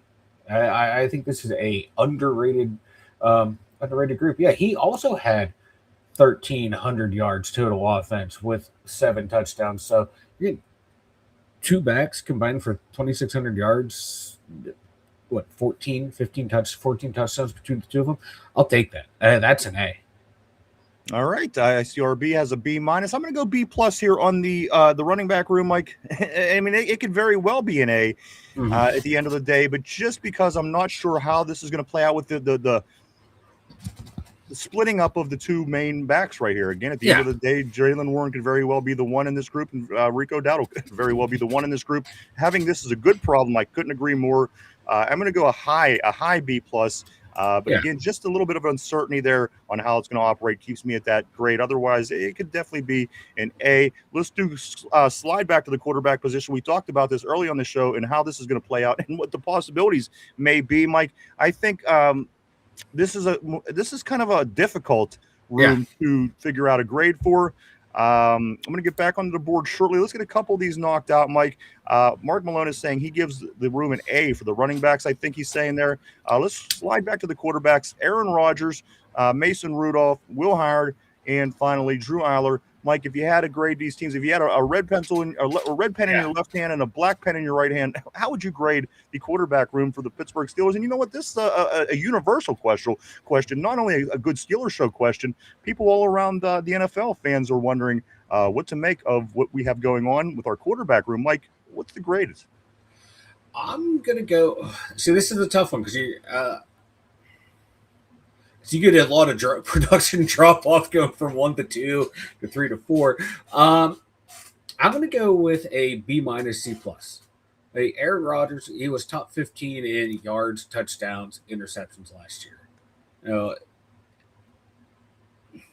I like to think that it's going to be a whole hell of a lot better this year just based off the talent that is around in the offensive line. So he props that grade up, but Mason is Mason at this point. We know we're going to get on him. Then the 2 young guys, those are like incomplete grades. You're right. Literally, Drew Aller's an incomplete because they are like literally building him back up. So I like B- C+ with Aaron Rodgers doing a lot of heavy lifting, and that's just him at game manager level. Absolutely. And I'm seeing right here, on the board, Mike, Chris got the running back room at an A+. He's got RB has the quarterback room at a C+. Chris is saying we got 2 bruisers at running back. I'm going to give him an A+. Guys, I think as far as my quarterbacks go, again, it's a very odd room, Mike. According to Chris Sims, Aaron Rodgers is the seventh best running quarterback of all time. Of course, Chris Sims was just telling us how bad Terry Bradshaw was the other day, so we're not going to go by that, Mike. But we are going to go by is Aaron Rodgers is pretty good, even still at the age of 43. You've seen last year that he went out and outperformed kids that were half his age at certain times. So again, at the end of the day, he's what keeps this interesting, Mike. I think if you take him out, this is a very easy quarterback room to grade. Yeah. Aaron Rodgers in there for me, Mike. It's gonna sit me. You always have to think of the bottom of the room. That's what makes it difficult. Yeah. Listen, I'm gonna go with the B minus. Just because Aaron Rodgers is, again, he's a legend, Mike. Yeah. And again, he's not what Russell Wilson was. Even Phillip Rivers coming back and looking like garbage last year. For being 43, what Aaron was able to do with the mess that we had, finding his way to the playoffs, getting a 10-7 record, winning the division, that's where I'm going to put them, Mike. I'm going to put them in a B minus. And it's Aaron Rodgers is holding all the weight, of course. Yeah, exactly. Yeah, he's doing the heavy lifting big time in that room. And like, arguably, he's still a top 15 quarterback in the NFL. And there's only 32 teams, but he's in the upper half of it, baby. And that's enough to get us to the playoffs. And if this team improves, and he's just like the facilitator of the offense, that's all we need him to be, baby. And to answer the question, RB, Chris Sims ranks Aaron Rodgers 7th best quarterback ever. That was what he was saying. Mike, let's grab a couple more positions on the offense. We're going to get back to the board. I apologize. I do apologize. We're going to get back to the board in just a moment. Let's jump, Mike, to the wide receiver room. DK Metcalf, Pittman, rookie, Bernard, Roman Wilson, all the way down to Skoranek at the very end. Mike, what do you grade this wide receiver room? I'm going to go with a B+. I like what we have with our two big guys in Metcalf and Pittman, and I like the potential of Jeremy. I know what I'm getting out of Sco. And the wild card for me right now in the room is Roman Wilson. We saw what last year he can do in flashes, and if Mike McCarthy is true to his word, saying the slate's wiped clean, and hearing the stuff Roman saying about him and Aaron having a better connection this year, I think he's going to be better. So that takes up the bottom end of the room. I am B+, man. Because I really like what we have going on with these receivers. Here's my problem. It's situational again, because again, I like your grade, and I wouldn't say that I wouldn't give that grade, but you have some unknowns here. Mm-hmm. Of course, the word is bomb. Everything is good about Jeremy, but at the end of the day, he still hasn't taken a snap in the NFL. On the other position, right around him, fighting for the 3 and the 4, between the 3 and the 4, Roman Wilson, he's a big question mark. Again, like you said, we just don't know what's up with Roman. We don't know which direction Roman's going. Yeah. So that's a question for me. Below that, I just think you take everything else out. You look at these top 4 wide receivers. Michael Pittman, I think, is a huge improvement, of course. Going from nothing to Michael Pittman, of course, is a huge improvement. But I think this is right here is what makes the grade for me. This is my backbreaker. It's sometimes DK's inability to catch just an average pass on an average play. That hurt us a couple times in drives last year. And also, Mike, his inability to go up for the guy's size. The guy looks like he could be a power forward in the NBA. Not going up and getting some of these passes is a little bit of a thing for me. So at the end of the day, Mike, you have a B+? Yeah. I'm going to say, just because of my uncertainties, I'm going to put it at a B-. It could go one way or the other, a little bit more one way, a little bit more the other. But I think each story has its own question mark. Again, some DK, it's 3rd and 4. He catches this ball, it's first down, you keep the drive going. He drops this ball, you're off the field, giving the ball to the other team. We want to see that switch, but you know what? It's consistent through his career, so it is what it is. So for those few little inconsistencies, Mike, is what's going to have me at the bottom end of that grade. But at the end of the day, potential to be very good. And again, especially if everything else is going good around them, Mike, maybe the running game's looking better, the passing game will be good. So again, at the end of the day, I'm right there with you. I'm just slightly below because of the question marks for me. Yeah, that's fair. That's a fair grade. Let's go to the tight end room, Mike. Of course, the tight end room ain't quite what it was last year. Don't have quite the players. I'm just going to let me grab a couple grades here real quick. RB is saying B- on the wide receiver room. Tyrone is saying a B+. If Roman can actually catch something, we could have four good wide receivers. I couldn't agree more. And then also RB is saying Wilson, Weege, and Hydra being able to be quick and speedy at the slot position for quick hitter yak yards after the differences between. See, that's what I'm saying. There's certainly differences that could really tip the grade one way or the other for the wide receiver room. That's why I gave it what I did. Let's grab the tight ends, Mike. We'll grab that in the offensive line. Then we have to get back to the board. I hate neglecting the board. It makes me crazy.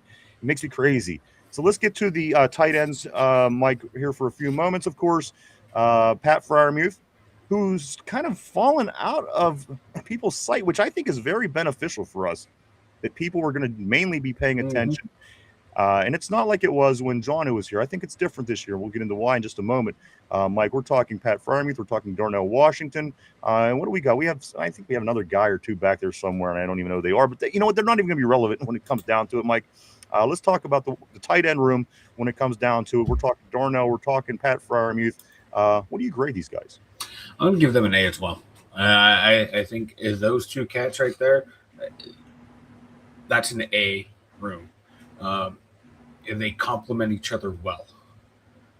I agree. Pat's a much better route runner than Darnell. Darnell's a much better blocker, but they both, Pat's he's a willing blocker. Let's put it that way. He's a willing blocker. Darnell's a great blocker. Darnell, combine their attributes. I think Darnell might be becoming the better of the two, but they both can be starting tight ends in the NFL and productive tight ends in the NFL. We saw Pat Freiermuth his rookie year when he had been, you can see what he can do with real actual quarterback play and real actual plays to be in there. So let's get him into Mike McCarthy offense and see what him and Darnell can do. And if Darnell's coming in, trimmed down, and can maintain that power and gain some more fluidity, it's going to be a dominant 1-2 punch at the tight end position. I know Mike McCarthy likes to run a lot of 11 personnel with only the one tight end. I'd like to see more of the 12. Get both of those guys out there with your two other big targets out there and one of your either Warren or Dowdle. I think that's going to be a potent offense that can trip teams up just because it'd be something different in their out of the Mike McCarthy offense. But I give it an A. I think they're both really good tight ends. Listen, here's at the end of the day, I think it comes down to making plays and being able to be a solid blocker. It's going to make the tight end have a high grade. At the end of the day, Mike, I think that this pair has that potential. I think that they're both very good blockers. They have the potential to be both good blockers. At the end of the day, a couple of things. You got to remember Pat Freiermuth at a certain point was the quickest to get to a certain amount of catches above every other tight end in the history of the team. And you got Heath Miller. You've had, we've had our guys going down through time. So at the end of the day, I think Pat Freiermuth, if his best situation, Mike, to be successful, I think is staying under the radar. Continue talking about the big guy, because at the end of the day, he's been a professional at every level, at everything that he's done, everything we've been through, and all the BS that this team has been put through over the past few years with the offense, the Canadas, the Arthur Smiths. Guess what? Standing there at the end of the day, Pat Freiermuth, he survived it. At certain times, his numbers weren't great, but at certain times, Mike, if you're a tight end and your numbers aren't great, there's a lot of other things that play into that. How the offense is running, how the offense is, and it wasn't always his fault. The guy is solid. He's a pro. He does a lot of the little things well. And at the end of the day, I think he's standing there at the end. As far as the other guy goes, of course, that's a big blocker with his size. How can he not be? He'd just be on the field and you're blocking somebody. But at the end of the day, Mike, he's a freak. He has potential to do some amazingly freaky things. I love that about that in these two tight ends, Mike. I have to give them an A. They don't house any of the big names that we've seen in the past, like the Gronkowskis and guys of this nature. But at the end of the day, for what they are, used right, and again, potentially with a new offense, a new coach, and a new offensive coordinator, they may use these guys to perfection. We just don't know that. So we will continue to watch. I think that this tight end room has all the potential in the world. Start using the big guy in the red zone on goal line situations and use them wisely. I think that these tight ends can be very productive, Mike. Therefore, I give this tight end room an A. No minuses, no plus. I just give them an A. Yeah, right there with you, brother. All right, last one, Mike. Let's talk about the offensive line. Then we got to get back to the terrible board. We have to get back to the terrible board, Mike. I'm starting to starting to shake a little bit here. Let me just grab a couple right here on the board, Mike. Christopher is saying A+ on the tight ends. Mark Malone, the Fry Daddy and Big Wash are a nice. I couldn't agree with you more. I love this pair of tight ends. What's up, Truth? Always great seeing Truth. Everything about this team feels unclear at this point, especially the defense could be a big bust or maybe be above average. Truth, it's great seeing you back. It really is. It's, you know what? It's a new team, new coaches, new system, new everything. So again, everything that we know, you got to kind of take it out, keep the important stuff, but everything that we remember about this team, you got to throw it out because it's not that team anymore. Let me go right here to Tater. Tater saying a C overall. See, that's, you know what? So for someone who's not a Steeler fan, that's fair. And I do want to say welcome back, Tater. Mike, let's get to the offensive line. This is going to be a question mark for not only us, not only the terrible board, a lot of people. A lot of people here in the Berg, very optimistic, Mike. But if you're looking at it from the outside, let's take a look. You have your center, which I think is your anchor. He's going to be here for the next probably 10 years, hopefully. Let's go outside of that. Let's go McCormick and Fatanu, who did a very well job, Mike, on the right side of the offensive line. Now, I'm not saying that can't translate to the other side. They both have experience. They both move around. That's cool. However, let's look at it in the big picture. You have your center. Then you have the right side of the line that's now on the left side of the line. You have a fight going on over at the tackle position, trying to figure out if it's going to be IMAX. Is it going to be Dylan Cook? Who knows? We don't know what that is just quite yet either. That has to play out. We still have camp to go. And then also, Mike, that right guard position, the Hoffmans, the Dunkers, the Andersons, the list goes on. And for these reasons, I can't give the offensive line a good grade yet. I don't know if they're going to gel. I don't know if they're going to make the adjustments to the other side on the NFL level successfully. So again, like so many question marks for me. And because I don't know, I'm going to keep it average because I don't want to shoot low. I don't want to shoot high. I have to give this thing a C as far as our offensive line, which could easily switch drastically depending on how they perform. But right now in the offseason, last day of June, I got to give the offensive line a C. That's where I'm at, like the C+ range. I think Fatano will be fine flipping over to that side. I think he has the athletic ability and the technique to handle the premier guys on the left. I think McCormick will be fine too over there. We know what Frazier is. He's arguably the best center in football.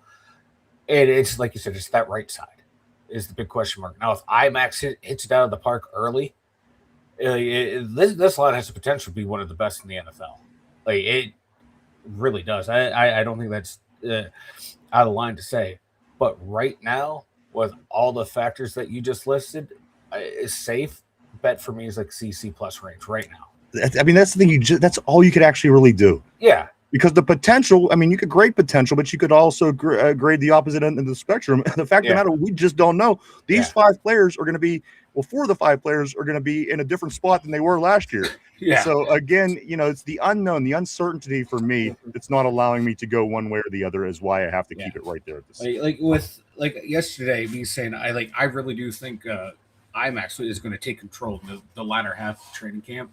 I think it's going to be a little rocky to start, but everything I've seen from him and read and in going back and watching his film, like I think he's going to just take that right tackle position by the end of training camp. Like it's mine, to where they are going to have to say, yeah, he is the starter right away. I have a lot of faith in him. So it's kind of hard for me to say C+ because I want to say higher, but right now it's like I got to see it. I can project where I think he's going to go, but like in everything, you got to see it. But absolutely, I'm so high on this kid. I just think he's going to be an absolute steal in the draft, which is funny to say for picking someone in the 20s that he was a steal. Before we turn the ball over to the defense and give the grade, Mike, maybe take a moment to sharpen your red pencil. Let me get back to some of these messages on the board. At some point, I'm going to scoot up a little bit so we can stay with the conversation. I do apologize. You know that I step away for a couple seconds. All right.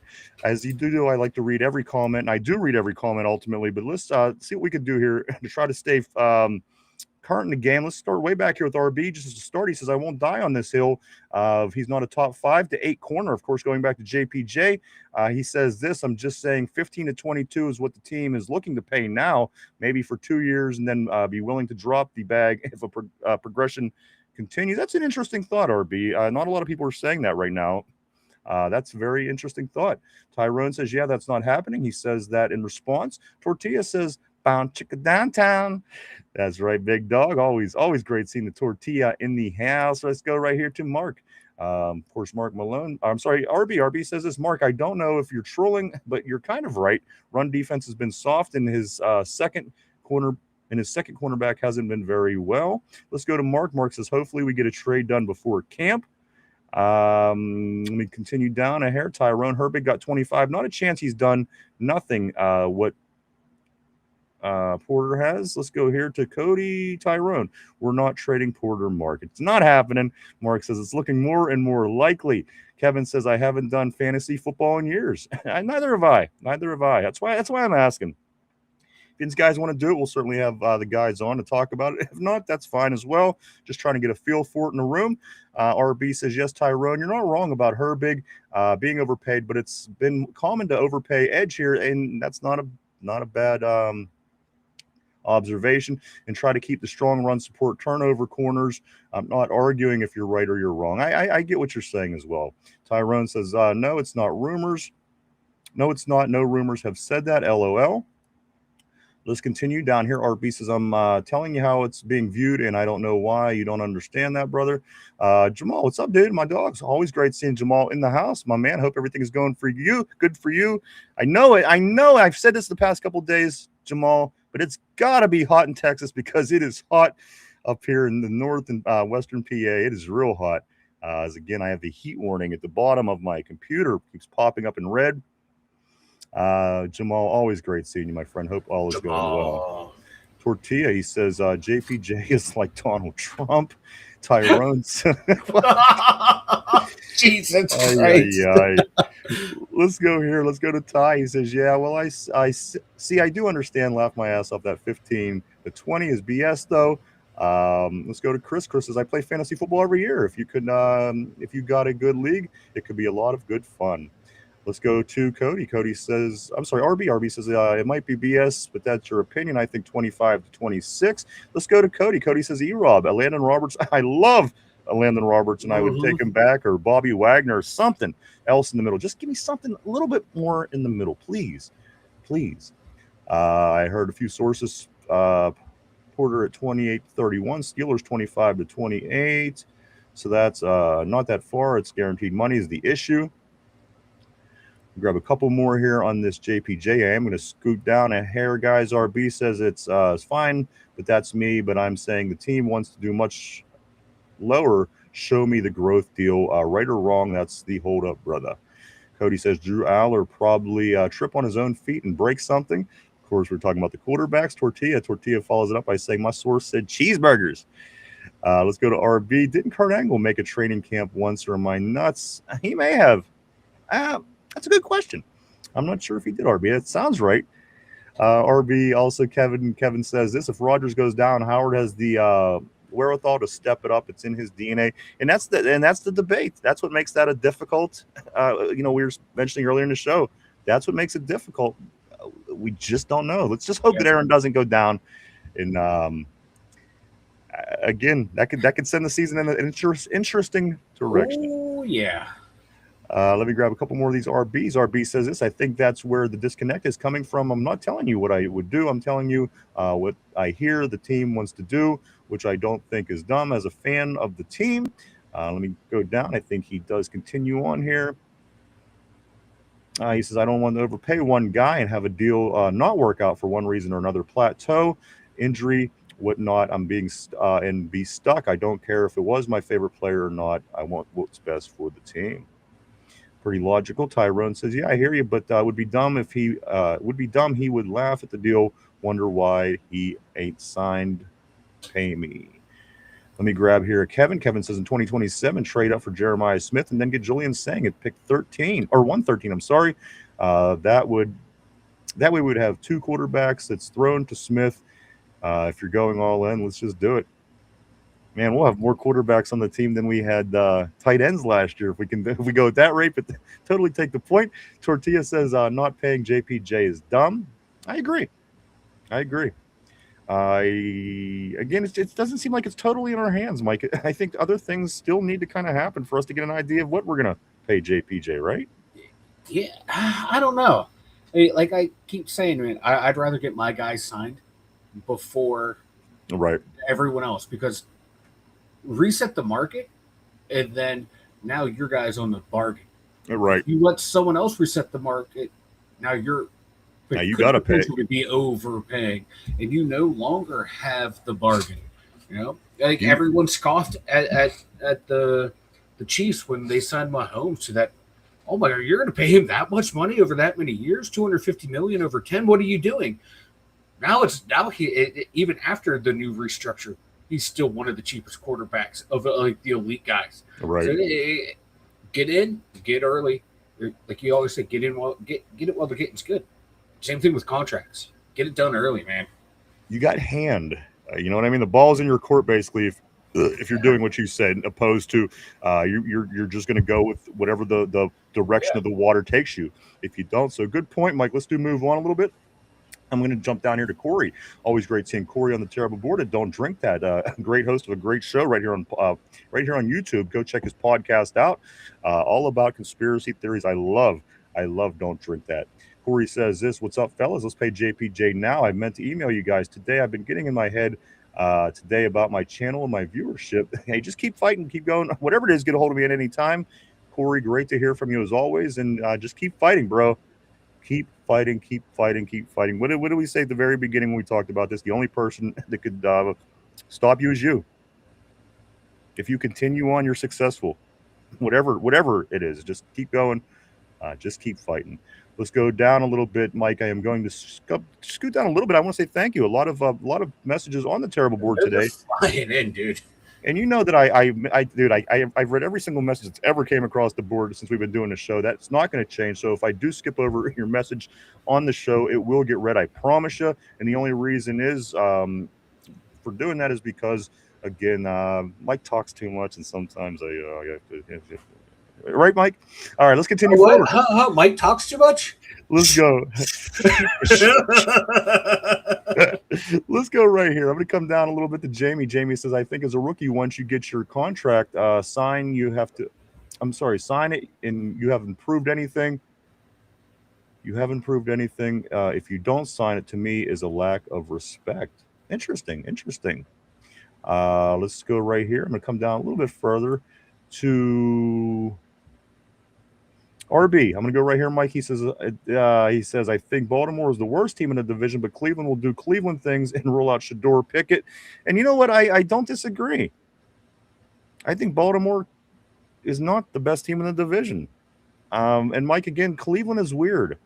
Perhaps they could get an extra win or two here. I think they, can they finish above? Wouldn't that be the perfect thing, Mike, if the Cleveland Browns just kind of fumble their way around and finish ahead of the Ravens? Wouldn't that be great?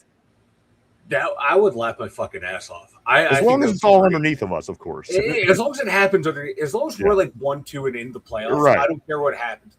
Let Cincinnati win, and as long as we get a seed in the playoffs, I'll be fucking happy. Yeah. And if I see Browns 3, Baltimore 4, that would be fucking great. And Cincy 2. Let's go, Mike, right here. Tyrone is saying, we're trading Yinzer Joe. He says Yinzer Joe is on the chopping block. No, not Yinzer Joe. Let's go, Mike, right here. He says they'll fuck it up in Chicago, Mark Malone, and that's generally the case. So, again, I'm reserving my opinions on the Bears still. Again, they have a long history of just not being good. But they're spotty. Every once in a while, they come up with something that is really good. They'll win a Super Bowl like they did in '85. They'll go to the Super Bowl like they did and lose. I mean, the Bears are spotty like that, like the Giants, Mike. But the Giants tend to find ways to win when they do sneak in, where the Bears not quite as lucky. Let's continue on. Let's go down to Patrick. Always great seeing Patrick on the terrible board. Patrick Olson, he says, good afternoon, my favorite Yinzers. Great seeing you, brother. Welcome back to the show, Patrick. Hope everything is going well for you. Hope things are staying cool, at least. Let's go here to Mark Malone. Yeah, it's time to put the tourniquet on the D money blade. Let's go down a little. I'm going to stop right here on RB for a second. I still believe defense is key, but you can't tie up half your money in 4 guys on defense. Just my opinion, and I think that's pretty universal. You would think in sports. Again, you have the best baseball player in the world, but not a good team. Pirates, Paul Skeens, perhaps. A lot of money going to one particular guy. And again, at the end of the day, it could very well mean not a whole lot if you don't have a lot else going on and you're not able to pay other guys. Again, I'm going to scoot down. I apologize. I truly do, guys. You know I love reading every message here on the Terrible Board every day. Seeing a lot of down to about where the grades are now on my screen here. I'm going to go. RB says this might be the best arm talent ever. That's about Aaron Rodgers. He said Stafford, A-Rod, Marino in any order. Yeah. Hey, outside, a name people might not know, Jeff George. $1 million arm, 10-cent head. That guy would flick his wrist and that ball would go 80 fucking yards. And you know how else we mentioned yesterday, who I don't think will ever get the credit because he probably doesn't deserve it, but that damn Bubby Brister, boy, he had a cannon. He had a fucking cannon. Could you imagine? Let me just say real quick. Imagine you're standing in the end zone of a football field. Imagine looking 75 yards away, and imagine trying to figure out how the hell you're going to heave it down there. Just as an average person, as you or myself, Bubby Brister very effortlessly chucked that ball 75 fucking yards through the air. And the game I was watching the other night was very, very. It took me back. Let's scoot down. I'm going to go here. RB can actually do something. We have 4 good. We did get that. Let's go here. Christopher says this. Aaron spoke glowing about Jeremy Bernard. He never spoke that way about Roman Wilson. A for the wide receiver room. Good point. I do want to say what's up to Raul. Raul, welcome to the show. Welcome to the board. Raul says this. If Duck Hodges was starting quarterback, it would be elite. Always great. See my man Raul. Robert says the big 3, Pittman, DK, and Bernard alone gets us a B+ to an A-. Let's go here. DK's hands, the biggest concern. If DK catches the ball, the group gets an A. That's fair. That is fair. Tyrone was calling the tight end room an A, which I couldn't agree more with. Scoot down just a little bit more. Truth Thong, always great seeing you back on the show. Tater, great seeing everybody today. Truth Thong, I just always love that name. Yeah, absolutely. It's the best. Christopher says this, our coach was a good offensive lineman. It is precious to him. Our offensive line gets an A. Mike, of course. That was a little bit of conversation. I seen Bryden Baldinger actually said James Campen infinitively better than what the Steelers had at the offensive line coach before. Expecting a big improvement, Mike, again, on an already pretty good offensive line that we know of. But again, there's a lot of moving and switching things around. So we will see. And I couldn't agree more. I think that the improvement on the offensive line coach is certainly going to go a long way, Chris. Like him and Jari Evans, I think they're going to do work wonders for this young group. Cody says Pat Meyer leaving as an A+. Yes. And I'm thinking only because Derpy knows Pat Meyer. Doesn't Derpy, it's a family friend or some weird shit. Derpy's dad. I don't know. Pat Meyer down the road. So hopefully that is an improvement for us, which I think it will be. Let's grab right here. Kevin says IMAX and Dunker will be the starter in week 1, in my opinion. RB says Cody 1,000% on the Pat Meyer comment. Cody's making sense. I don't like this. I know. It's like when that weird guy at work starts talking smart, and you're like, "Fuck yeah, we're gonna do what he says." And you're right. You're like, "Oh, wait a second." It's Never thought I'd say that. It's all those Catholic candles. Right, it's all them Catholic candles. It is, man. He lit a couple of those candles. The good vibes started happening. Yes. Mike Tomlin, there he is. There's Coach T on the board. He says, "I may be gone, but I've never left. I may be gone, but I never left." Scoot down a little bit more here, guys. Let me Chris says this. Hey, Yinz, back off on that Trump issue. He is the man for the times. I am thankful we have him. Let's continue down here to I want to say what's up to Yinzer Joe. He's sending stars, Mike. I think the other day he sent duty or something. Yes. He's one of these pitchers. We've upgraded from duty to stars. I kind of like the duty. All right. There you go. Thank you to Yinzer Joe as always. Why do I say things without thinking? No, that was good. That was one of the smartest things you said. What are you talking about? Let's go right here to Ty. Tyrone says it's like the Steelers never learn their damn lesson. They've been doing a good job with Boz, Cam, Big Darnell, and now finish with JPJ. It's gonna, like I said, it's gonna get done. It's not if, it's when. And did you notice? I'm not even going to start. Let's go right here. Yinzer Joe, he says that's the whole problem. Shut up, Mark. Or we were trading you and Yinzer Joe, Tyrone is saying. And Mike, they're talking about some trade candidates. ASJ, of course, has popped up recently. People in the talk. Can we ship him somewhere to possibly get something? Is there going to be any other big transactions, Mike? I guess before camp. I mean, we have 3.5 weeks. There's definitely names been thrown out that could possibly be trade candidates. Is there anything else up Omar's sleeve, or do we have the 90 some that we're gonna pretty much have? I can see some minor moves. Maybe like a signing, like an E-Rob type situation. I don't know of any blockbusters that could happen for this team. Like where it would make sense, to be honest with you. I think right now it's just trying to shore up some of the roster spots that are kind of iffy. And that's going to be like inside linebacker. Because you can't have a salary cap. You can't have 100%, lockdown roster. You're going to have spots that are a little weaker than others, and you just try to reinforce it best you can. And I think inside backer.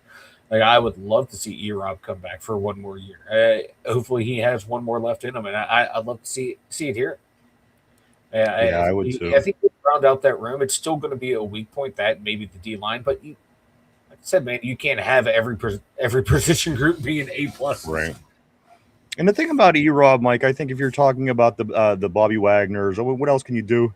E-Rob's familiar with most of the guys. That goes a long way sometimes. Again, I would love to have Bobby Wagner for depth. I mean, it's crazy to even say Bobby Wagner for depth.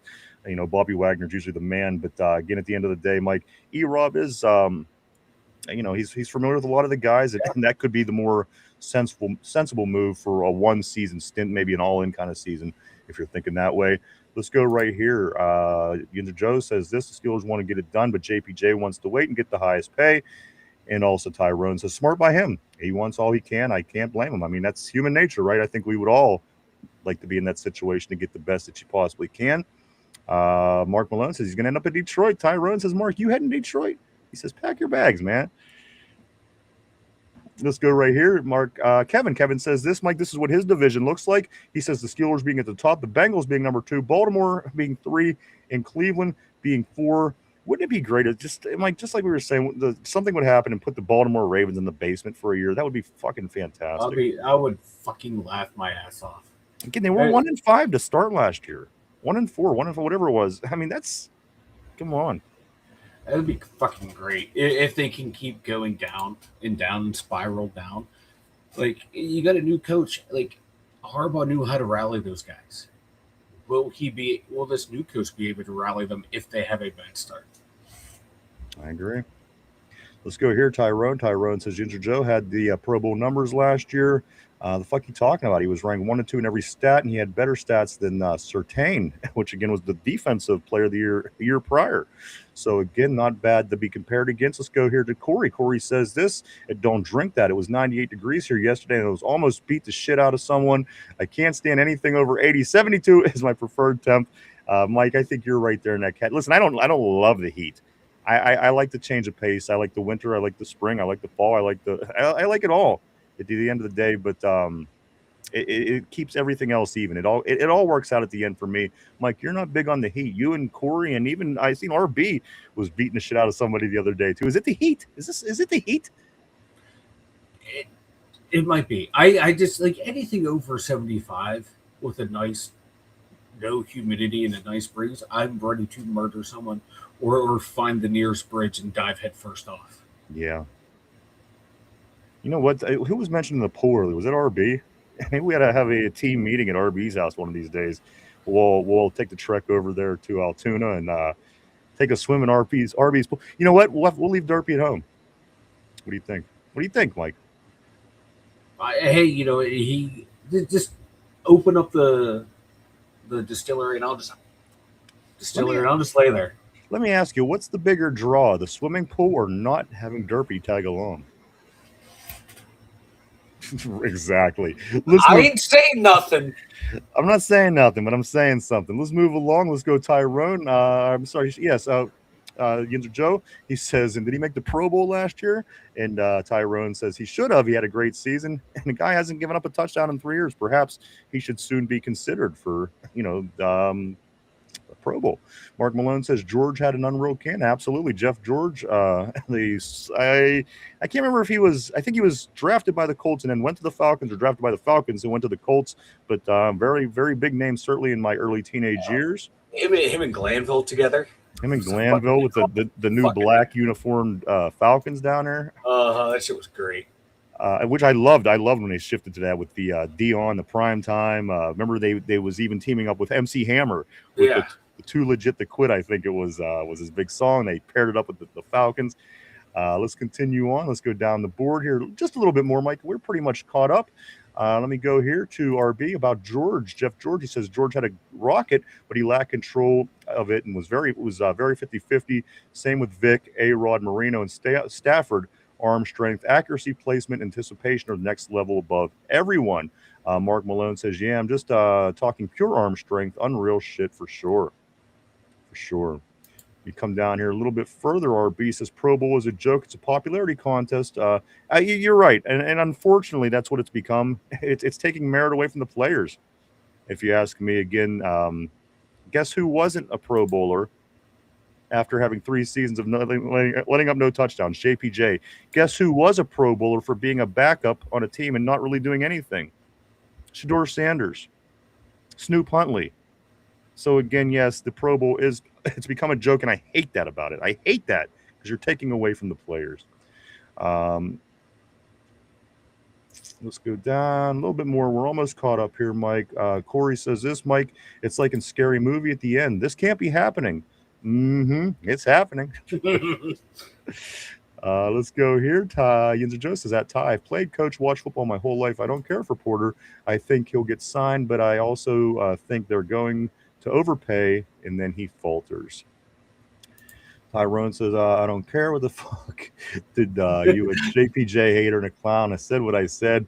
It's getting pretty heated on the board, Mike. Not only heated outside, it's getting heated on the board as well. I'm going to grab these last 4, and then we're going to get to the defense, Mike, and get the rest of our grades out today. It's summer. People are starting their summer vacation. We got to get the final grades out. Mike, this is what's being said on the board. Mark Malone just float in the lake with a beer until dark. Cody says this, Pat Meyer, like Derpy's gay dating profile. He's one of the likes, you're saying, Cody? RB says, yeah, haha, I got a 8-foot deep in-ground. Oh, my gosh. And a hot tub and a bar and a gazebo in my backyard. 70. You know what? I'm really considering this trip now. But the key question is, do we? Okay, here we go. Okay, read. Okay. I had a question about Derpy and RB kind of answered it. Okay. Hold on, where are we at here? It just moved on me. All right, let me. Is it coming up here? Yeah, it's a couple down. Okay, let me grab a couple of these. I missed tortilla. All kind of shit. Nah, I'm just playing, man. Welcome back. RB says this. Go ahead and bring Derpy. I have a pressure washer so we can get the grease and chip dust off him before he gets on. I love this idea. I mean, not to bring Derpy, but I would still love to do all that stuff. It would be funny. To Derpy. Fucking hysterical. Like when they bathe the pigs, they take them out of the mud, they just spray the shit out of them. I don't know if they do that. It just seemed right in my head at the moment. Let me continue forward.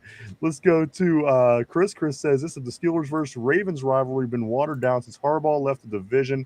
I think we are going to smash them. I hope you're right. You know what? We beat them 10 of the last 11 regular season games. Isn't it already kind of watered down? And finally, Tyrone, he says, Chris, we won 10 of 11. Hey, there we go. My man. And finally, Robert says this, 77 degrees now, which is above normal. It was 33 degrees. It's 6 this morning. The alpine climate makes summer awesome. That is crazy. 33 to 77 within hours.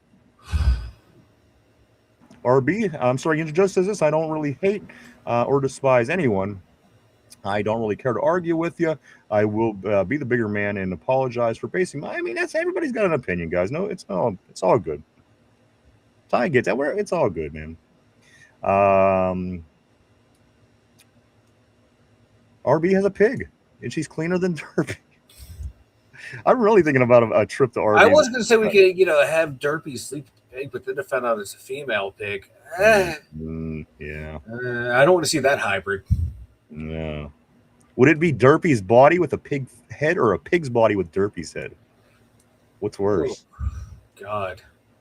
I don't know, but I feel bad for the pig.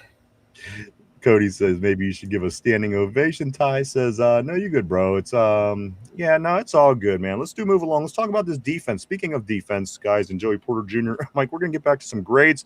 Getting on the defensive line. We have she's fixed. There you go, Mike. Let's go back to the defensive line. Of course, we have a 38-year-old defensive tackle who some say he's the 17th best defensive player in the league, or whatever the hell it was, which I tend to overall disagree with. But there you go, Mike. We have a second-year guy, Derek Harmon, who played pretty damn good. We have Keanu Benton, who I'm on the fence with. I could go one way or the other, because I think you could replace Benton and probably get something pretty close to him. At the end of the day, Mike, I'm talking Y.A. Black. He could very well be the starting nose guard on this team. We do have some things going on the defensive line. Mike, where does this land you with your grade for the defensive line here in the offseason? As much as we talk on Cam, when he's on, you can see he can still play. Like that Baltimore game, that's the game everyone thinks he has week in and week out. Yeah, yes. That those are few and far between. And then he has other ones where he's okay, then other ones where you're like, did he even play? So it kind of washes out. If we can still get that type of performance from Cam this year, I will take that. Harmon, like I said, I think he's going to remind everyone of the younger Stephon Tuitt and Cam Hayward days. I think he's going to wreck people. My big question marks are Sebastian Day, Benton, Y.A. Black. Could those three guys, one of them control the middle when we go to when we run three guys out there? And when we go with only two down linemen, can they get it with the edges and everything, the scheme and everything? That's going to be the big question mark. I like what Benton can bring to the table. I like what Y.A. Black can bring to the table. But the big thing with Benton is finishing plays. That's been the big thing with him ever since he came here.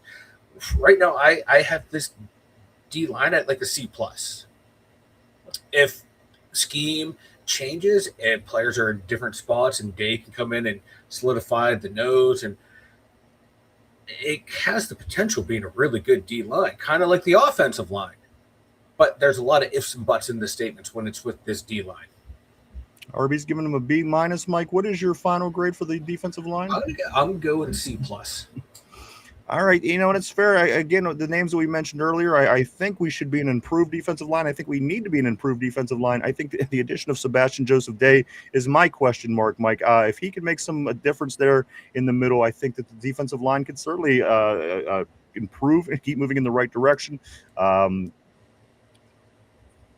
Fix up some of the small issues you had last year. And I think if Patrick Graham comes along and makes some key changes just in schematics and scheme and the way we're operating, I think it could be a very improved defensive line. But again, still kind of a question mark until I see the improvements overall. So at the end of the day, Mike, I'm going to put this defensive line at a C. Again, almost like the other side of the ball, I have to see a little bit more before I can commit to my grade for the defensive line. I want them to be better.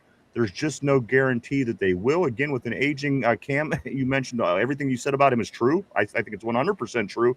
I just think there's a couple questions to answer along the way for the defensive line. I'm seeing a couple things on the board here on the terrible board, Mike. As a matter of fact, if I can find what I just seen somewhere, moved along on me. How many sacks you think Joseph they will have? I don't even know where it went. Damn it. I seen something. I'll find it here in a second. But Mike, what did you give on the defensive line? C+. And I'm going to go C on that. So, again, that's where we're going to go with the defensive line. RB, Rubio's too tall for nose tackle, in my opinion. But, again, I'm in favor of having a 6 foot, 350 pound zero tech. Yep. Chris, same, brother. Defensive line, I will give them the grade vicious. And you know what? You've been consistent with that. You've been consistent with, of course, the Joseph Sebastian Day. So I'm going to take your word on that, Chris. Tyrone says no RB. Y'all be hating. Let's not do that now. What about Rubio? Rubio was suggested up here by Yinzer Joe. Kevin says, how many sacks do you think Joseph Day will have? Or how much he will add to the team? Again, Mike, I'm still learning. I'm still learning about Sebastian Joseph Day. Hopefully a lot. I like him, but I just don't know the way we're going to run defense. Is he going to be out there enough to give us some of the numbers he's had in the past? And that's just the thing. Like, how much are we going to play with 3 down linemen? This right here was said by Cody. I think maybe this might have been what I've seen. Cody says, this as much as I don't care for Cam, I hope he doesn't fall off this year. He was damn good last year batting down. He did he's got them big bare arms up there. No two ways about that. He was certainly knocking balls out of the air, and that's big. If you're that big, that's got to be one of your strengths. And the guy he has ups too, Mike. I told you I seen him dunk multiple times in one of those games up in Springdale High School. He's got ups. He should be up there. Follows that up by saying this. Passes for TJ, got one Eccles, got one Ramsey. Yeah, so for sure, certainly beneficial. Hopefully he could keep that up. Let's continue down here. RB, I'm not hating, brother. I promise you. Just a difference of opinion, and that's all. That's all, man. Joe says at least Dean had 3 interceptions and 1 return for a touchdown. Tyrone says in half the stuff you say, you have no backup. That's my opinion. Of course, him and RB going back and forth. Like when you say he can't cover in zone, but was second in the NFL. But it's all cool. Tyrone is saying this. He's giving the defensive line an A. I need to be wowed a little bit before I could up my grade, Mike. This is where I'm sticking with my C on the defensive line. I still have to be wowed a little bit. Let me grab Robert. He says this B is the floor for the defensive line. It could be an A if Black can play a solid nose, but Day will be an upgrade over Benton. Benton just isn't a nose. That's kind of my opinion with Benton as well. RB says this. I never said he can't cover zone, brother. I said he's average to above average. He often floats too deep in zones. Ask Mike. LOL, Tyrone is saying. Let me grab these last 2, Mike, and we're going to continue with our defense and our grades. RB says stats don't tell the whole story, my dude. If you want to believe it or not, also these stats are based off of educated guess on what the assignment is. And finally, Tortilla, Tyrone, and RB are like DK and Graham. And you know how you always get these 2 guys at practice, Mike. They always kind of go at it, whoever they are. That's our RB, and that's our tie. Let's go, guys. Let's get to the linebacker room, Mike. We're gonna.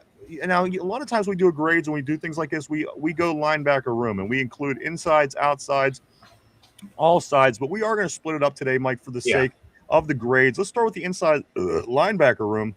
With, of course, our starters are going to be Patrick Queen. There's a lot of question marks, Mike, with Patrick Queen. Peyton Wilson, question marks with Peyton Wilson. And then the depth, which would be Cole Holcomb and Malik Harrison. Mike, please help me with this grade on my inside linebacker room. C-, because there's a lot of inconsistency on your top 2 guys. Then you got the injury problems with Cole Holcomb.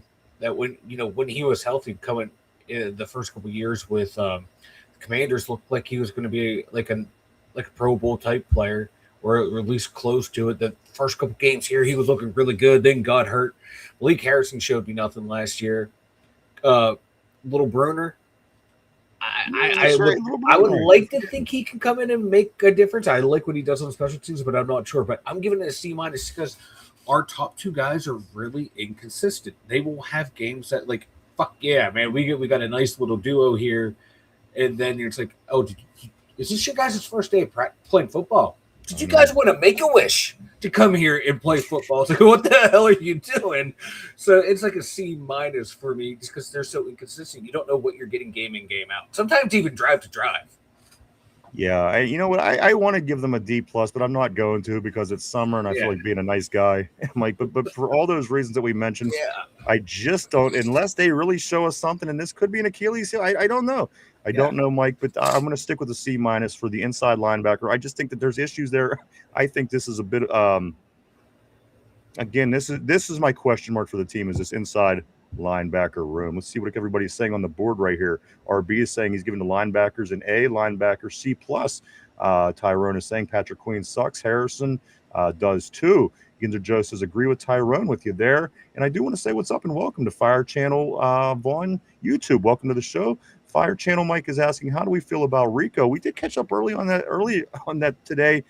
I'm very excited about Rico. And again, there's no reason to think that he won't be able to match what Najee and what Gainwell did in the previous 2 years. If he's able to keep along those lines, which I think that he is, and maybe even better, Mike, I'm very excited about Rico, and I think he's going to be a big part of this offense in the way we do a lot of things, and he's going to win us some football games with them legs.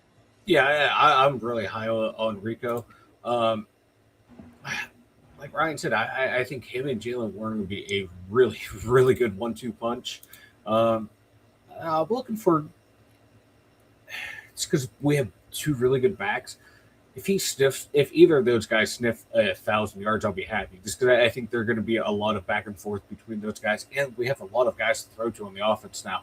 Rushing yards might go down, but I think they're both going to be productive, and I think Rico's going to fit in well here in Pittsburgh. I do too.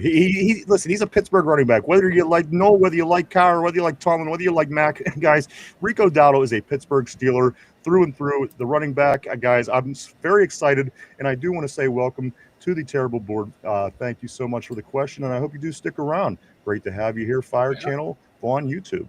Let's continue to move forward right here, guys. I'm going to go right here talking about the linebacker room, of course.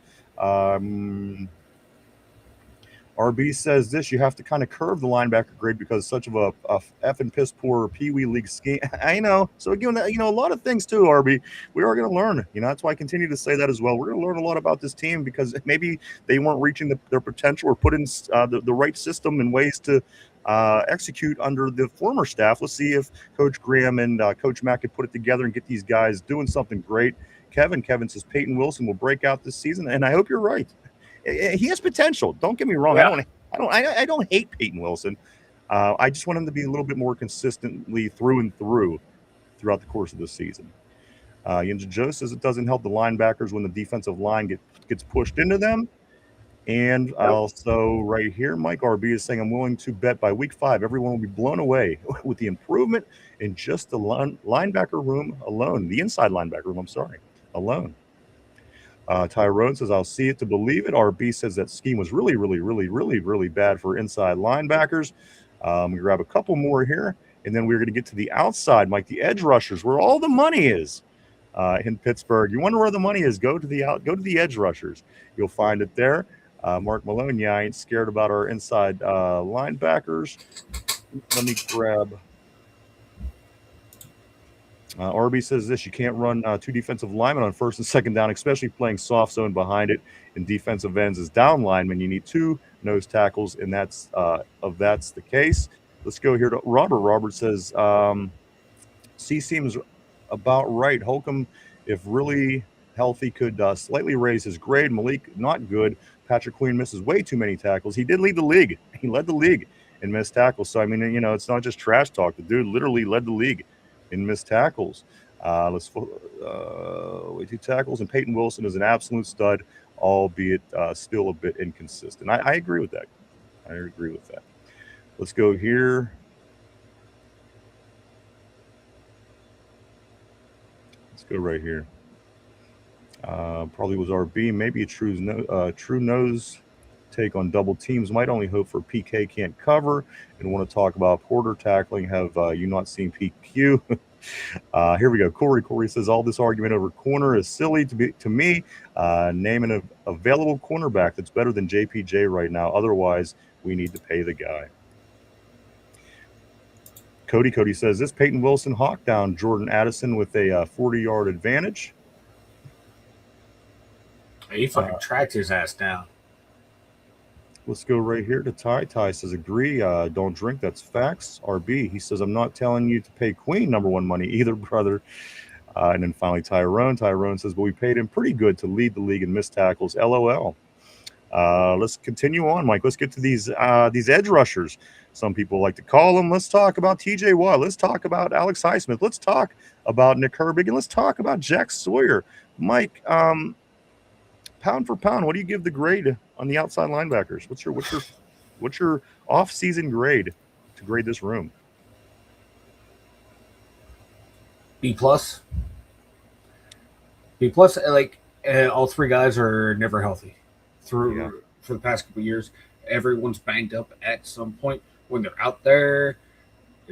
Are they going to show up this player? Are they going to show up that driver? Not like they're good players. They make plays. I like the young explosiveness that we're getting out of Herbig now. But if he's going to get more and more reps, our teams are going to start game planning for him now.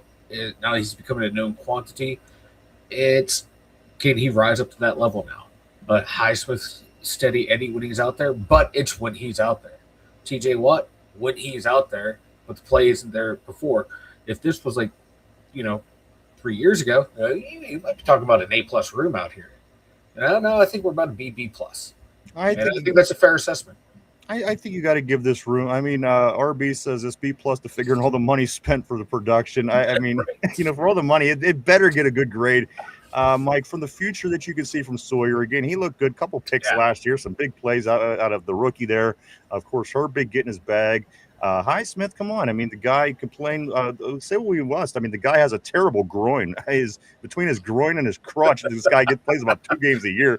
But, I mean, come on, he's productive. And then again, at the end of the day, TJ Watt, considered what he is, even if you don't agree with that, he's still up there. So at the end of the day, it has to be an A, Mike. The outside linebacking room, the edge rushers, if you will, I believe is an A all in all.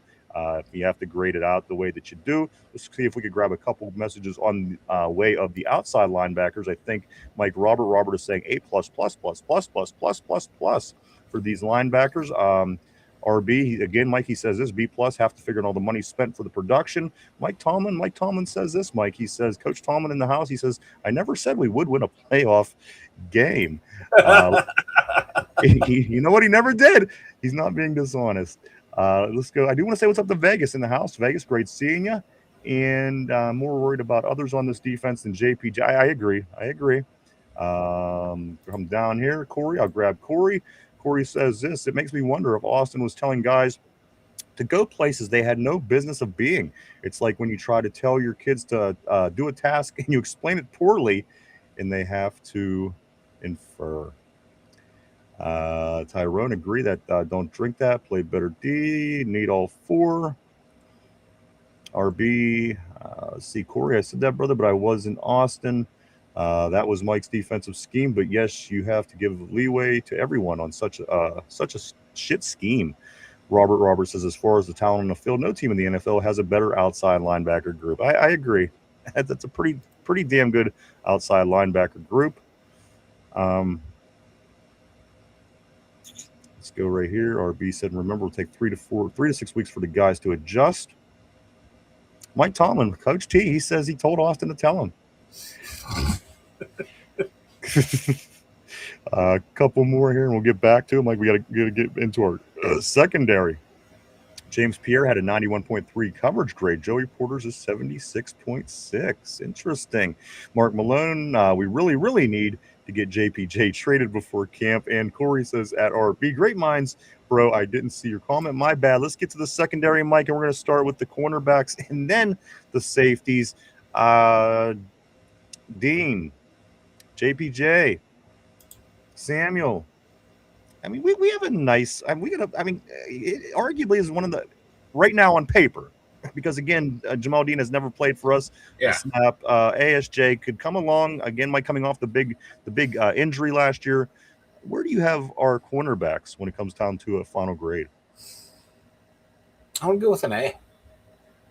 It might be one of the better cornerback rooms we've had in the while. If you think about it. Mm-hmm. If you think about it. I mean, I like the little Levi Wallace. I like the little, we had touches of people over the, even Slay for that matter. I didn't hate him until I hated him. Yeah. So again, at the end of the day, as of right now, how do you grade? Because this time last year, we were talking about this big 3-headed secondary beast, and we were going to be the best, So outside of that, Mike, where is your grade for the cornerbacks? I'm going with an A, man.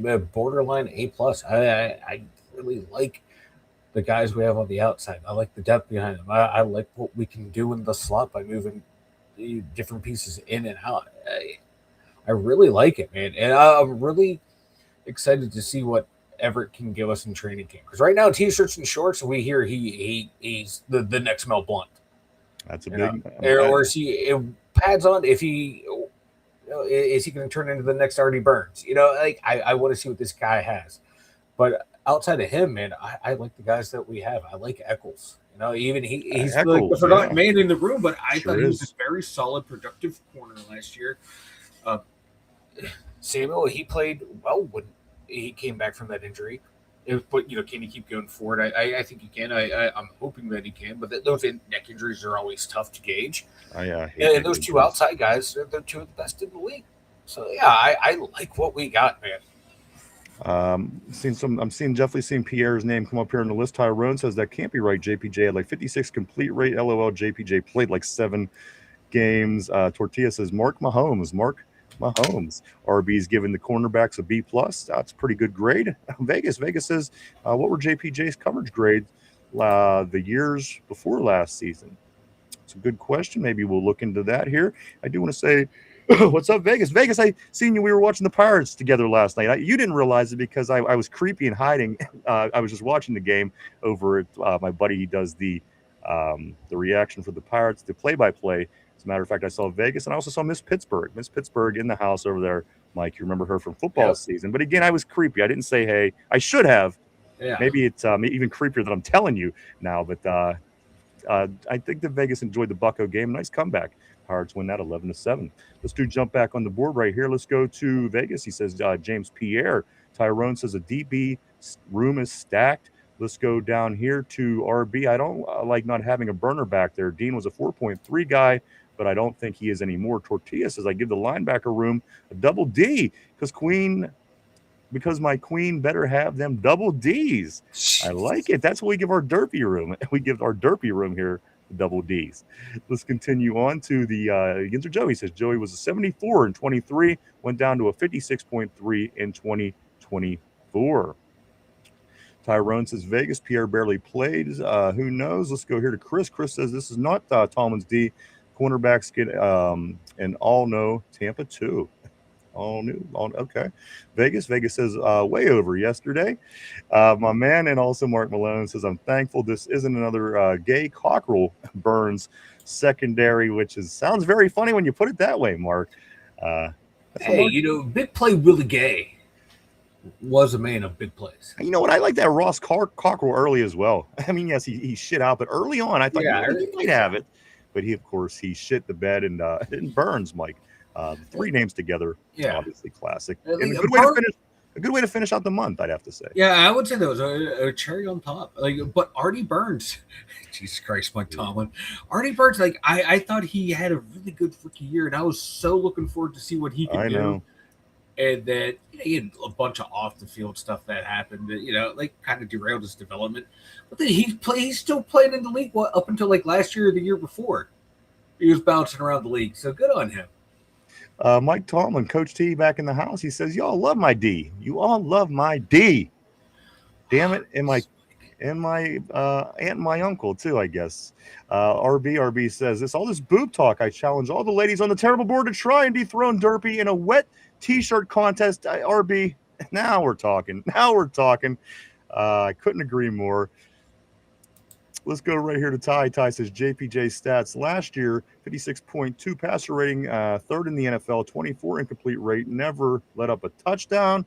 Tortilla pause, and RB says Mike Tomlin once said he loves dick. Everyone loves dick. Also, you can check out on our Mike and our merchandise. I didn't even realize the shirt was in there, but it says something along the lines of "We love the D" or "We love dick" or something, and in small letters. What is the shirt? We love I love Coach Dick LeBeau, and it's I love Dick, and the Coach LeBeau. Yes, it's small. It's small. Yeah, someone on the board said that would make a great T-shirt, and I fucking whipped it up. I accidentally came across it the other day. I was checking something on the website. I thought, you know what? I would wear that. I would definitely wear that. Let's grab a couple guys. No, you know what? Let's get back to it, Mike. We are down to safeties. Let's talk about the safety room. You know what? No questions, or I'm not even throwing the introduction out there, Mike. I'm just handing it to you. What do you give these safeties? B-, just because of the injury concerns with Ellie. That's my concern. Yeah, right there. And if he can come back healthy, solid B+, man. I think it's a really good safety group. So I'm including Jalen Ramsey in this group. Absolutely. So, but I just like having Deshaun Elliott there, healthy. Him and Brisker. I think it's be great. Ramsey doing roaming all over the place. I like what they can A little do. savage in there. A little. The thing is, there's a little bit of a No, lot. don't forget about Castro. Everyone loves Castro. Castro. So there you go, guys. That's where I'm at. You know that, Mike. The injuries is what scares me. Deshaun Elliott and just everybody back there. Mike, what do you give the safeties at the end of the day? B. Yeah, and that's a lot of concern for a lot of people, Mike. Is It's the depth. It's the depth of the safety position. RB says, "Fuck, I forgot about Brisker." Depth is awful, is what RB's saying. He's giving him a C plus. Mike Tomlin was just quoting. He was just quoting the Fat Man earlier, of course. He's saying on the board, Ty says, "This Big E, Big Elliott, big question mark. I like Brisker, and depth is bad. Ramsey got to have play for free safety a lot this year. RB's giving him a B, and Tyrone says, I turned injuries off. This is a good year. Yes, good idea. Can we just turn the injuries off this season? That would be nice. Leave them on for everybody else, but turn them off for us, Mike. That is the position players. We, of course, have to continue on. Mike, our special teams. Bringing back Johnston. We got Chris Boswell in the contract. What else we got going on here? Maybe some new returners possibly with the draft that we just had. Mike, how does this special teams grade out for you when it's all said and done?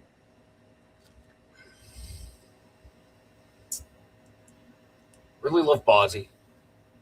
John's coming back from the injury. Like, can he be consistent? Yeah, that's the thing. I think last year when he came back, he was a little inconsistent where he was punting around the league. I think our return game is going to improve. I'm going to go with a B right now. It's a B right now. All right, I got to give special teams an A minus. I mean, I got to see what the new returners look like. I got to see what the young kids do. But as far as Boz goes, listen, I'm confident with Johnston, and at the end of the day, I don't think that we fell off in any way. Miles Killebrew, of course, going to Tampa Bay and taking Danny Smith with them. I mean, these could be conversation pieces at the end of the day. But for me, I got to go an A minus. As long as you got Boswell, as long as he has a good year as usual, I have to give an A there. Let's talk about the coaching staff, Mike, which is 100% speculation because we've never seen this particular group of men work together. Yeah. Nobody ever has. As far as the coaches, we brought a lot of guys in. We brought a lot of coordinators in. At the end of the day, Mike, how are you going to grade kind of a blind grade of the coaching at this point? Coaching. Oh. Right now, I'm going to go with B. Like what I'm seeing. I think B's safe right now. Nothing right now sticks out to me like, oh, this is bad, or nothing sticking up to me like, this is the greatest thing I've ever seen in my life. I'm going to go with B. All right. I think that's fair enough. I think just the not knowing doesn't allow me, but I like what I'm seeing so far. I'm liking the work. I'm liking the vibe, Mike. Yeah. I think B is fair. And finally, last grade, Mike, and we finish our summer report card. We can hand them off and enjoy the summer. Mike, report card will be complete. Overall, grade of this team right now. Last year, they were going to the Super Bowl. This time, they had a historic defense. Yeah. So, again, it's different to do this now than down the road, or even, Mike, what is your grade, your overall grade of the 2026 Pittsburgh Steelers? Right now, I'm leaning toward BB+. BB+? Yeah, right. More on the B+ side. All right, interesting. You know what? Again, it's hard to say. So overall, Mike, I'm gonna be in a B as well. I mean, you want it to be an A, but yet there's no guarantee. Again, last year we were in the championship before the season even played by way of our defense. Again, you see how that played out. So you got to go B overall, Mike. It's not bad. It's not great because we don't know. B is safe right now. Those are our grades for the off-season grades, Mike. Let's see what people were saying on the board. Let's go to. I'm gonna go right here. I've seen some funny things. Here we go. Joe, I don't know about the safety positions. Elliott and Brisker are both box players and stuff to run. They can get beat in passing, but have good recovery speed. That's true. RB says, Noah said turning off injuries isn't cool. It's an accurate simulation. Tortilla says last day of Pride in June. Shout out to Tyler Loop. Tyler Loop again, the missed field goals we all remember in week 18. last year against the Ravens. Let's go to RB. Coaches are A++ compared to the jack-offs of the last 18 years. Robert says, funny comment I heard was a college playoff matchup between Sac State and Ball State. And so I think it was you yesterday, Robert, that was talking about that. Somebody actually did say that yesterday as well. I think it may have been Tortilla. Okay, Tortilla, yes. I think. Don't quote me 100% on it. Sac State and Ball State. Who wins that one? Let's go to Kevin. Kevin says, I'm not a fan of Savage. Yeah, I mean, I was indifferent one way or another. We didn't know if he was even going to be on the team. It was kind of a later thing that eventually happened. We knew that there was injuries and finding people to get past in a physical. There was issues. Not a big fan myself. We'll see if he could actually play in anything of value. Vegas says June is Men's Awareness Month and has been that longer than it's been Pride Month. Tortilla says Madden should add TJ's lung puncture to a game like, oh, snap, your medical staff just killed your best player, hit free agency to fill the Tortilla, I'm going to game ball that. That's, I mean, come on. There's so many classic things that are said on the durable board from day to day. But you know what? I got to throw a ball out. I'm just going to throw that one to you because that was pretty good, Tortilla. Let's go down here to Mark Malone. Hard to say, but I do believe the coaching staff will be 100% improvement. Anytime there's a doobie, that deserves some recognition as well. Or to Mark Malone. Let's go to RB. Didn't our med staff F up Bettis before? Yeah, it was they turned his whole crotch numb. Yeah, they went to shoot him up in the groin. Yes, they sure did. They went to numb his groin, and his whole fucking groin went numb, like numb. And the guy, yes, the answer is yes, very much so. Let's go here to Tortilla. That's me. I've been hyped for Ball State versus Sac, Ball versus Sac for months now. That was you, Tortilla. Let's go to Vegas. Vegas says yes, yeah, bully before the Ravens playoff games. Or yeah, boy. Let's go to Kevin. Kevin says I'd put Weegan and Heinrich back there for kickoff returns. And finally, Tortilla says our staff is CIA, what the fuck? And Tyrone says this, Mike, shake my head. We need new staff with medical crap doing stupid shit. TJ, please stay away from them this year. Mike, a few other things. Again, I'm not ready to wrap it up just yet. I mean, usually we're rounding third. I have a couple more things. I'm going to push something till tomorrow that I mentioned. Plus, we have to get these results out, Mike. We have to get the results out because tomorrow it's hump day, and we are going to be revealing some of the creepiest messages on this competition that Mike and Derpy just finished just today. As Gay Pride Month does wrap up today, so does the competition between Mike and Derpy as we put them both on a gay dating app to see who can pull more man-ass. Guys, tomorrow we're going to be revealing some of the more creepy messages we did get, but Mike, we have to reveal these results today. That is it's a no-brainer. That's got to be done. But let me touch on one more thing, and then we will get into that, Mike. This right here. Joe Hayden makes these comments, Mike, on the podcast with Harrison. Joe Hayden says this. He says, if the Steelers win the division, they have a top 10 offense and a top 10 defense and win a game in the playoffs. He believes, like I said the other day, that Coach Mack has a very good chance of being Coach of the Year. And I still agree with that. And Hayden come out just over the past day making the same comments. Again, Hayden says, win the division, have a top 10 offense, a top 10 defense, and win a playoff game. Mike McCarthy has a very good chance, depending on all the other things that happen amongst the coaches in the league. There's a lot of changes this year. Yeah. He has a pretty good chance of being Coach of the Year if, in fact, those things do happen. Oh, yeah, because once again, we're considered a team that's going to finish near the bottom of the division, bottom half of the league, so it's be picking in the top 10 again, kind of like we were last year going into it, and we flipped the script on the NFL. And if he does it, it adds that postseason win to it. Yeah, he should definitely be in deep consideration for Coach of the Year. And the only thing we didn't get to today that I wanted to, Mike, we were going to talk about the 14 different. I'm sorry. 14 different quarterbacks that we're going to be facing this year by way of starters. I think we'll push that over back till tomorrow. We're going to go through each team. We're going to talk about Tua week 1, Drake May week 2, Joe Burrow week 3, the whole way down. Today we did get sucked into these grades, which is fine. Let me grab a couple messages, Mike, and then we will start wrapping things up a little bit here as we do want to get these results out today. I know everyone's chomping at the bit. Sommer's watching from afar. I don't care what he says. He's watching from afar. He's secretly waiting for the results on that, I know. Let's grab a few of these comments. Mike Tyrone shaking my head. We need a new staff with medical crap doing Okay, we get that. We did get that. Last one. Chris says this: coaching A plus, a hometown coach that loves what you love and knows what he is doing. A plus. That's a very good point. I like the hometown guy too. There's just a whole different. You want to win more. Listen, I'm not saying guys don't want to win. You give them a lot of money. A lot of people want to do a lot of things, but at the end of the day, it's your people. It's your hometown. It's your family. It's your neighbors. So you got to consider that as well. Vegas says, put Derpy on kickoffs before KJ. Ooh.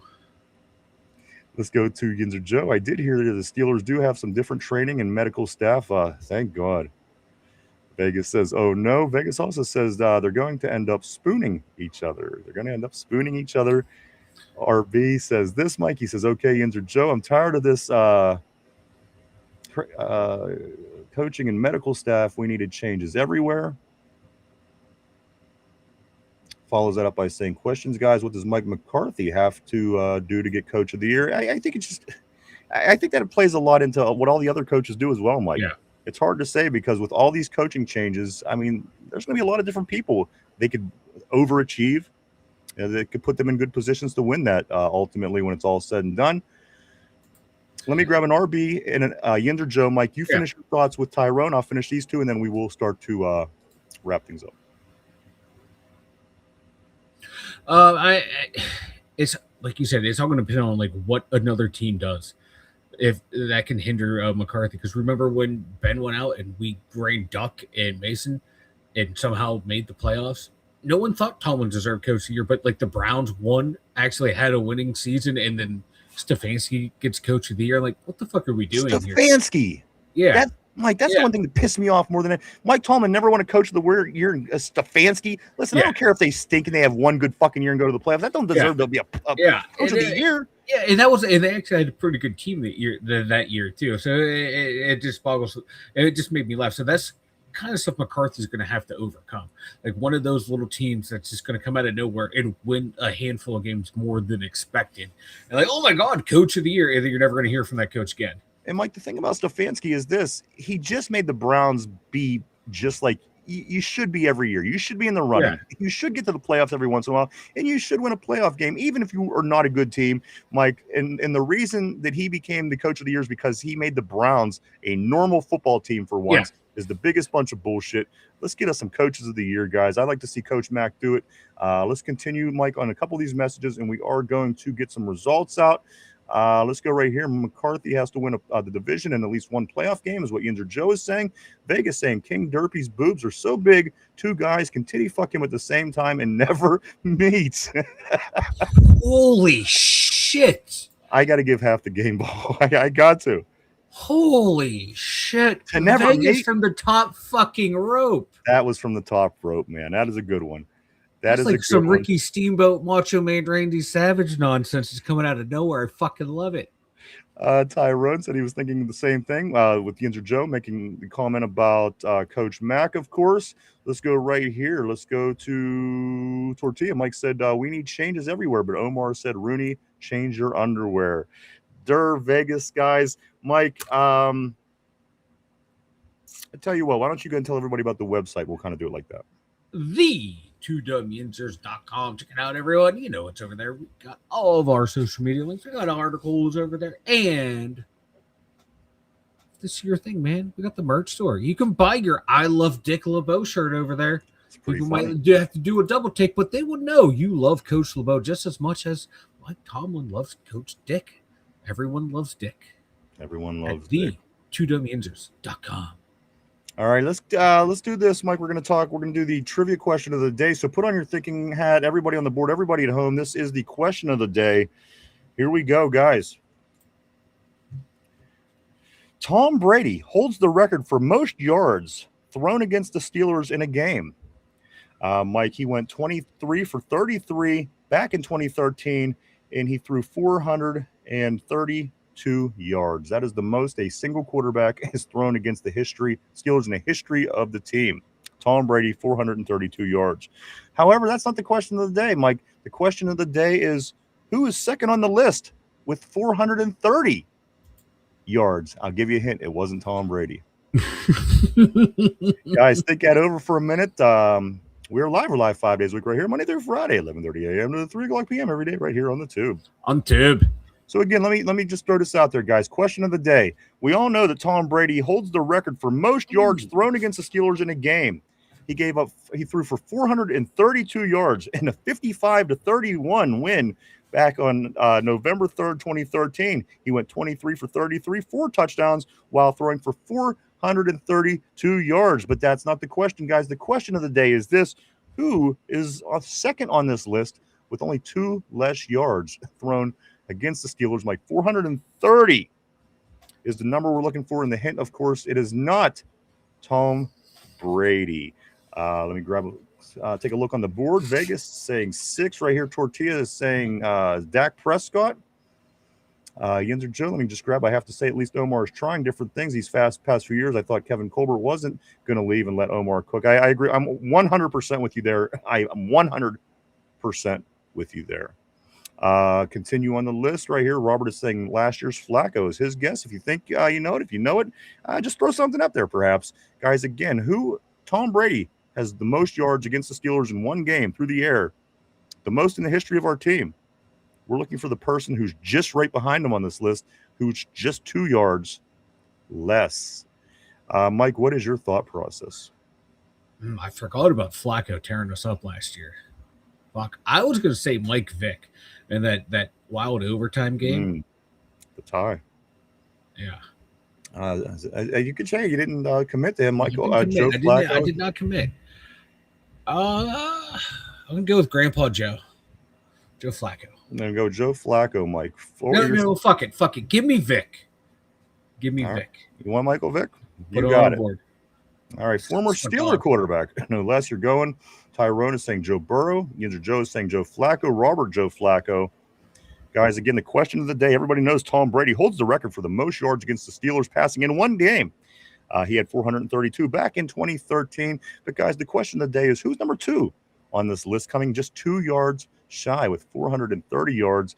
Guys, the question of the day. Got a few different answers here. I'm seeing Prescott. I'm seeing Flacco. I'm seeing Burrow. Mike even says Michael Vick, guys.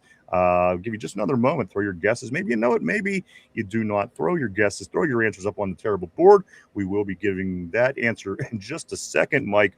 A few other things. I have some news, also some stuff here. RB saying Blake Bortles. Not a bad guess. It's probably some odd guy, some old guy. Vegas is saying somebody like Mark Rippon or Joe Theismann, both Redskins quarterbacks, coincidentally. Both Super Bowl winning Redskins quarterbacks. RB, don't give me nightmares. Warren Moon, not a bad guess. Of course, Yinzer Joe, I loved Warren Moon. I hated when we played him, but he was my guy when we weren't playing. Again, the Houston Oilers quarterback of old. Just another moment, Mike, and we will reveal the answer. A lot of different answers on the board, different guesses. Maybe somebody knows. Who knows? But, Mike, you did pick Michael Vick as the second most passing yards against the Steelers in a single game in the history of the team. Tom Brady being number 1, 432. The record, I'm going to give the record. I'll give you this answer right before I give the answer. I'm sorry, Yinzer Joe is saying, how old is the record? The record will be 40 in 2 years, in a year and a half. All right, here we go, guys. Who is right behind Tom Brady for the most yards passed against the Steelers in a single game? Tom Brady has 432. And this quarterback, coincidentally, was also a Redskins quarterback who also coincidentally was the first black quarterback to win the Super Bowl as a starter. Guys, the answer to the question of the day, 430 yards thrown against the Pittsburgh Steelers in 1988. It was 9/11. 1988, 9/11, 1988. Doug Williams. Wow. Was the guy, Mike. Will be a 40-year-old record. This, there it is. Yep, Robert Doug. Here in a season and a half, Mike, that will be 40 years old. Tom Brady, 432. Doug Williams, 430. Very early in the season, as you could tell, as it was the 11th of September. Tyrone asking who? Doug Williams, Christophus, of course. Everybody, Ty is asking who. He was the first black quarterback to win a Super Bowl. He took the Redskins. It was Joe Theismann, then Doug Williams, and then Mark Rippon. the order, if I'm not mistaken, on quarterbacks that won the Super Bowl. Doug Williams as a kid was one of my favorite. I believe he wore number 17. And again, I didn't even listen.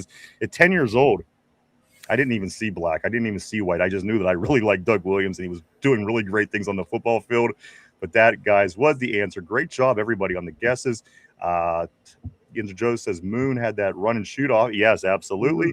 Yinzer Joe says Williams and 007. Always great seeing you on the board. He says Jeff George. Yeah, go ahead, Mike. I'm sorry.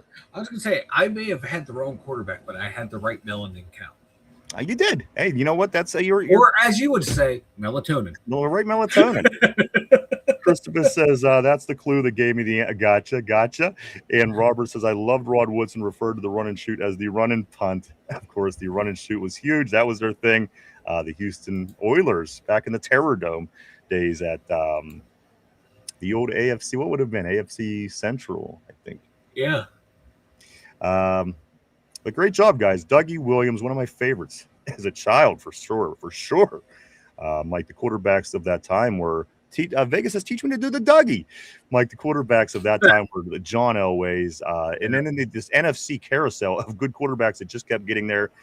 Phil Simms did it, and Doug Williams did it. And then they came back with the Giants. And it was Jeff Hostetler, and then it was Mark Rippon. And it was just there was all these quarterbacks in that particular time. Boomer Esiason was a big name, of course. A lot of good quarterbacks when I was a kid. Dan Marino, Joe Montana. The list really, truly went on and on. Jeff Blake, absolutely. He played for the Bengals. I love Blake as well, number 8. Where RB is saying he had a beautiful moon ball. A deep ball. I'm sorry. Moon had a beautiful deep ball. And then so did Jeff Blake was that comment. Tyrone says, here we go, Steelers with the Rockets. Always love seeing it. Yinzer Joe, good question, Ryan. I thank you, sir. And also RB says, just old AFC Central QBs. The old Bernie Kosar days. Vegas said, I just needed to guess one more Washington quarterback. But there you go, guys. Great job. Mike, it is time. It is time to reveal the last day. This is the last day of June. I have to give you the results, guys. Tomorrow, I swear we're going to have the best, juiciest comments that were sent to Mike and Derpy for this competition. But today, we revealed the results, Mike. The results are in. It's the last day of Gay Pride Month, as Mike and Derpy were both put on the website called Only Men.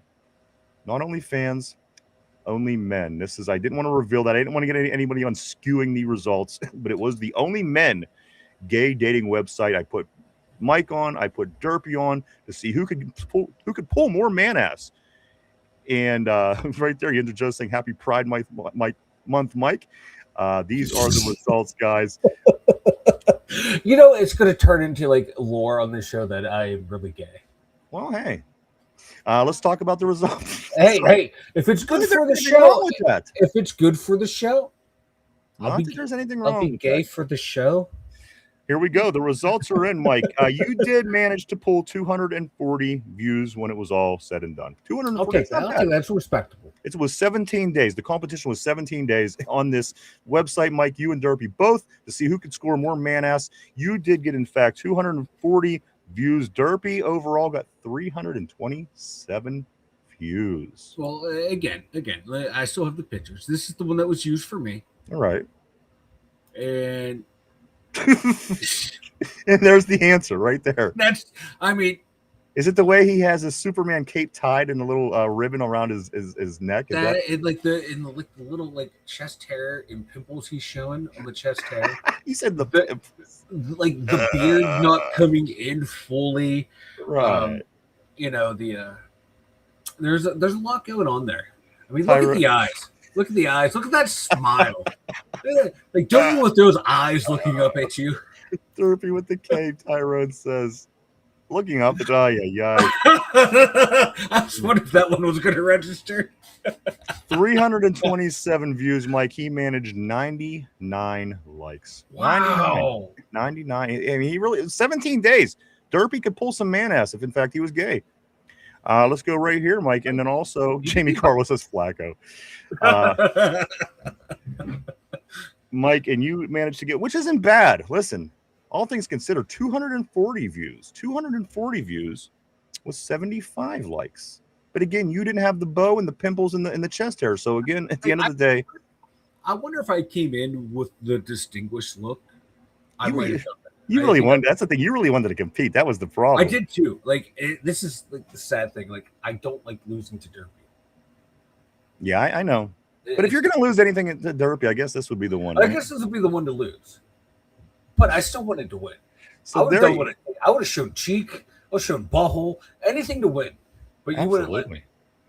You're right. I didn't want to see your butthole, but you know what? Maybe next year. Maybe next year. Take the picture. Maybe next year we'll take a look at that Warlock, Mike. But that was the results, guys. We kind of knew where it was going as Derpy started to pull away or pull out or whatever, however you want to say it. Oh. But that is the results, Mike. And I will say tomorrow for Hump Day, we will get into the craziest messages that we did receive, and there was a lot of them. So you don't want to miss that tomorrow. Let me grab a few more messages, Mike, as we are at that point of the show. Let's go right here. OG Yinzer Joe says later on, brother. Happy, always great to see you. Try to keep cool. Have a happy day, my friend. Also, RB says you could keep the Derpy profile up in AI. Some seductive and lewd pictures of him for it. That is very true. See, this is why he's diabolical. I like it. Ty, great show, you bastards. We thank you, sir, as always, my man. Also, let's go right here to Derpy with the Cape, Tyrone, with a lot of smiley faces. Tortilla, I can't put the real.com. YouTube deletes the comments. Good God, Mark Malone says, RB says they want to use the Cape to choke him. I saw that. That's just great. Very, very, very good point, Tyrone. You should have Mike use the pick Steel Loyal edited for Mike. Again, perhaps now we know right there. We know we got to do to move forward.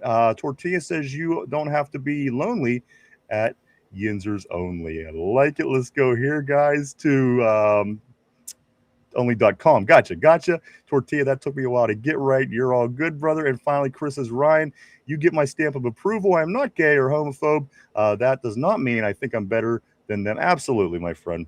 That's, come on. You know,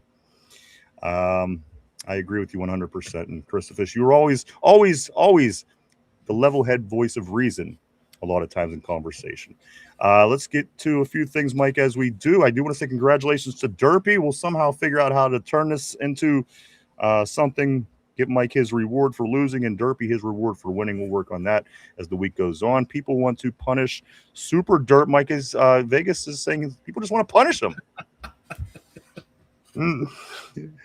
Mike, a couple other big things. We do. I keep talking about, guys, please check out the Pittsburgh Passion. If you like women and you like full contact sports and you like Pittsburgh, the black and the gold, do go check out our friends over at YouTube right here. You can check out the Pittsburgh Passion, who's the number one team in the nation when it comes to full contact football. Mike, they're on the game next weekend on ESPN Plus in the semifinal game to go back to Canton, Ohio to try to win the championship. But the big news is, Mike, the former full league MVP, the Pittsburgh Passion quarterback, Mekhi Chavez, will be here to visit us sometime between now and next Friday before the big game. So we are working on getting her in. I've talked to her. She's very excited to get on. It's just a matter of dotting the I's and crossing the T's at this point. But we will have Mekhi Chavez. If you want to get a jump start on that, do go check out Pittsburgh Passion right here on YouTube, guys. They are the number one team in the league. We'll see Mekhi right here on the show before the big game next week, Mike. Also, the Pittsburgh Pirates, they have game 2 today, a big comeback beating the Phillies last night. Pirates, they do improve, go back over 500. Mike, game 2 tonight against the Phillies is at 6:40. Mike, today's show, what's your thoughts? I'm looking for good things out of Rico. We talked about it a couple times today. I think him and Warren are going to be a great 1-2 punch. He's going to come really close to getting that back-to-back 1,000 yards season there. I think the only weak spot on our team when we were talking about the roster grades was the inside backer, maybe D-line a little bit, but I have more faith in the D-line than the inside backers. If we could find a way to just improve that spot right there, I think we're going to do – I think we would be legit Super Bowl contenders. Right now, I think we're contenders to – obviously win the division and to do some damage in the playoffs, but if we can somehow shore that up to where it's not a weakness, to where we're good there, teams won't be able to run all over us. I think we have a legit shot though to do some fucking major damage in the NFL. Yeah, listen. I think we're a team that could win games in the play. I think we're a team that could win games in January. Again, it's all going to come down to a lot of can coach get everybody on the same page, get everybody up to speed, and get out what he wants to do. Again, Mike, a lot of talent, a lot of different new coaches, a lot of different things happening with this football team. So again, I think we could win football games in January. I'm very excited about the season, as mostly everybody else is as well. Optimistic heading into it. I do want to say a few things before we do get ready to wrap it up for the day, Mike. The 28th, again, the clock flips tomorrow into July, guys, will just be 28 days. The 28th of July, they'll all be showing up, all the Steelers, all the fans, into Western Pennsylvania, into Westmoreland County, into St. Vincent College in Latrobe, Mike, to watch the Steelers start camp, which starts on the 29th. This camp officially starts on the 29th, and then of August 3rd is the first day in pads. Boy, that's going to be hot. If you're feeling what it feels like now, you got to think August 3rd is going to be hot for the guys. Mike, the 8th is, of course, Saturday Night Lights at camp. And then the 27th is when they wrap it up. We all coinciding with preseason football. And plus, when the clock changes tonight, Mike, we're going to say Steelers camp this month, Steeler preseason games next month. Guys, we're so freaking close. We are so close.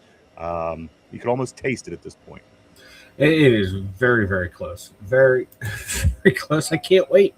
I do want to say what's up to Just Learning, my man. Always great seeing you. Hey, no biggie. It happens. Let me go right here. RB says that wasn't Superman. That was Suckman. Of course, Derpy.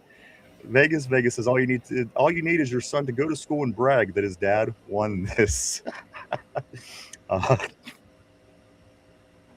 Let's go here to my dad's biggest sig, everybody. Let's go Just Learning. All good, my man. Mike, I do want to say these few things. I want to say, with the heat going on, I think that I'm definitely going to grab a couple of these out of the fridge today. Mike, right now available in 6 and 12 packs at Giant Eagle and wherever cases are sold is Duquesne Pilsner. I'm definitely cracking them today. It's hot. It's summer. What better time to crack into them, like as the folks over at Duquesne Pilsner always do things for us, so we like to do it for them. Guys, stop by and grab yourself some Duquesne Pilsner. Get your buzz on a little bit here in the summertime. We always have it on tap here in the studio, Mike, for whatever comes along. Made right here in Pittsburgh, PA. Duquesne Pilsner. It says on the can, grab a Duke. Grab a Duke. If you guys don't get a chance, at least go check them out. If you're not, if maybe you're not even into drinking, maybe you're not going to get a chance to grab yourself some beer, at least go check them out on social media. Go over and click the like, click the follow. It will all help them out. I'm sure they would appreciate it all. And while you're over there, do hit, check us out. Like you can see us at Facebook. We are on X, formerly known as Twitter, Instagram, Threads, even TikTok. Swing by and hit the follow button. Keep up with what's going on with the two Dum Yinzers on a day-to-day basis. And finally, if you had not had the chance yet today, do hit the like button down below. Hit the like, hit the sub, the share, the comment, leave a comment. It all helps us out, guys. We appreciate it all. Thank you so much. What else? Let me grab some messages, Mike. Just Learning says this. Glad we didn't lemon. He's a slot guy only. Chris says in Latrobe, where you have to prove it. Love it. Can't wait to meet you guys in person. Likewise, Chris. I'm very much looking forward. RB says, Jesus, I thought that dude's name says just leave me gagging. Just leave me gagging, which would be RB making the face a little bit further down, but still nonetheless kind of funny. And RB was saying, also, I was about to say the gig is up, the horn balls found Mike. The gig is up, the horn balls found Mike, guys. I think that's about it, my friend. Anything before we start to wrap it up? It is. If the hornballs do find me, they start sending me personal messages. They don't know who they found because I will match that energy right back, brother. Yeah, I don't give a fuck. I will play into the bit and I will make them gag. By what I say. But that's all coming tomorrow. You're not going to want to miss that, guys. Do check us out for the worst, the gross, the most messages left for Derpy and Mike on the Only Men gay dating website, guys. So there's a little promotion, Mike, through this Gay Pride Month. If anybody wants to experiment, or there you go, it's out there, guys. I got to be honest, it was very easy to use. Beyond that, I don't know. Not that there's anything wrong with that. I do want to say this, guys. Thank you, everybody, for coming and hanging out and checking us out today. We appreciate each and every one of you. We truly, honestly do. We wouldn't do it without you guys. Thank you so much. I want to say thank you, everybody on the board. You guys always keep the show interesting, as you are the lifeblood of this show, guys. We always say that. We always mean that. Thank you from the bottom of our hearts. And finally, I want to say thank you to everybody that's maybe at home, maybe watching at home and listening in the car, even in work. Maybe you're in the stall trying to get that last 20 minutes knocked out, and you're just in the stall watching the Two Dum Yinzers on your phone. We thank you too, everybody. You guys are awesome. Again, we couldn't do it without you. Thank you so much. Let's go right here. Let's go to RB. I couldn't see that well. Have glare on my screen. My bad. Going back to the comment to Just Learning. Chris, be cool, fellas. Thank you for entertaining me. Be blessed. As to you as well, sir. Try to keep it cool. Everybody, I know that it is certainly getting hot here. 93 degrees right now in Pittsburgh. Mike, I think that be it. We'll be back tomorrow to get into so much more. Tomorrow's the big hump day episode. If you know, you know. Again, we'll be talking to Makai Chavez shortly. I'm not sure on the day yet, but we will get her in soon. The former MVP of the WFA. I think she's going to be a lot of fun talking to. Mike, she was with us before. It's going to be great to see Ms. Chavez one more time before they start getting ready for their big game against the DC Divas on ESPN Plus. Mind you, next weekend you're going to want to watch that as they tried to get back to Canton, Ohio for the championship game with the Pittsburgh Passion. So do check, like I said, do yourself a favor. If you didn't check them out or you're not real familiar with them, go check out Our Ladies Play Football. You're not going to be disappointed. I promise you. I think that's going to be it, everybody. It looks like it. Pirates today, game 2 of the series against the Phillies. It's a game 4 set. Game 2 tonight at 6:40. We'll see if the Buccos can match what they did last night and get that win against Philadelphia. Other than that, we'll be back tomorrow at our regular time to do it all over again. So much stuff to get into this week, guys, as we're getting down to, Mike, it's almost time. The clock switches over tonight. We're going to be within weeks of training camp. So much coming up here along the way. It's so goddamn close. And, I like I said yesterday, I've been out there studying the wildlife, as they fight each other to see who's going to be a good pass blocker, who's going to be a good edge rusher. I need the real fucking thing, and it needs to get here fast. I'm going crazy. I'm going crazy. I'm out there drinking Duquesne Pilsner, yelling at squirrels and groundhogs. Out of your tall Catholic candle-looking cups. To religious candles. But again, guys, thank you so much, gals. Everybody, we want to say thank you one more time. You guys are the best. You just truly are. Just take it. Just take it and accept it. It is what it is, guys. We'll be back tomorrow at our regular time to get into so much more, getting ready for the Pittsburgh Steelers as we inch our way just a little bit closer to camp, to preseason, to the regular season. It's coming quick, guys. We hope to see you here tomorrow so we can continue to get into it and so much more right here on the show. Mike, anything else before we do wrap it up? Speak now or forever hold your peace. Real quick. In the World Cup, it went to penalties. Germany, yes, it got after a certain round, like you had to figure out who was going to kick next. They had guys saying, "No, I'm not going to take the shot. I'm not going to take the shot." It's the biggest game of your life, and you pussed out. Like, what the hell is it with athletes nowadays? No, I don't want the pressure. Like Mike Tomlin would have been in there, like, I want volunteers, not hostages. And finally, a volunteer showed up and he choked it and kicked it wide because he never kicked one before. They got dudes on the bench who knew what they were doing and they refused. What's the most important part of what you're saying? Availability. Paraguay beat Germany. Germany. And I'm pissed because of German heritage. We fucking lost to Paraguay. I love it. Go Paraguay. Guys, I'm just fucking pissed. For the Two Dum Yinzers, everybody, try to keep cool. I know that it's hot out there. For everybody here at the show, we got RB, we got Derpy, we got Finch, we got Chopper, Mike, myself, the Two Dum Yinzers, the terrible board, which is the biggest. In my opinion, guys, I will fight that to the death. I'll die on that hill. For everybody right here at the Two Dum Yinzers, we hope to see you back tomorrow. It'll be hump day. We got a lot coming for you. Everybody have a great day. Keep cool. Stay hydrated. We'll see everybody tomorrow. Peace and love. Peace and love. Peace and love.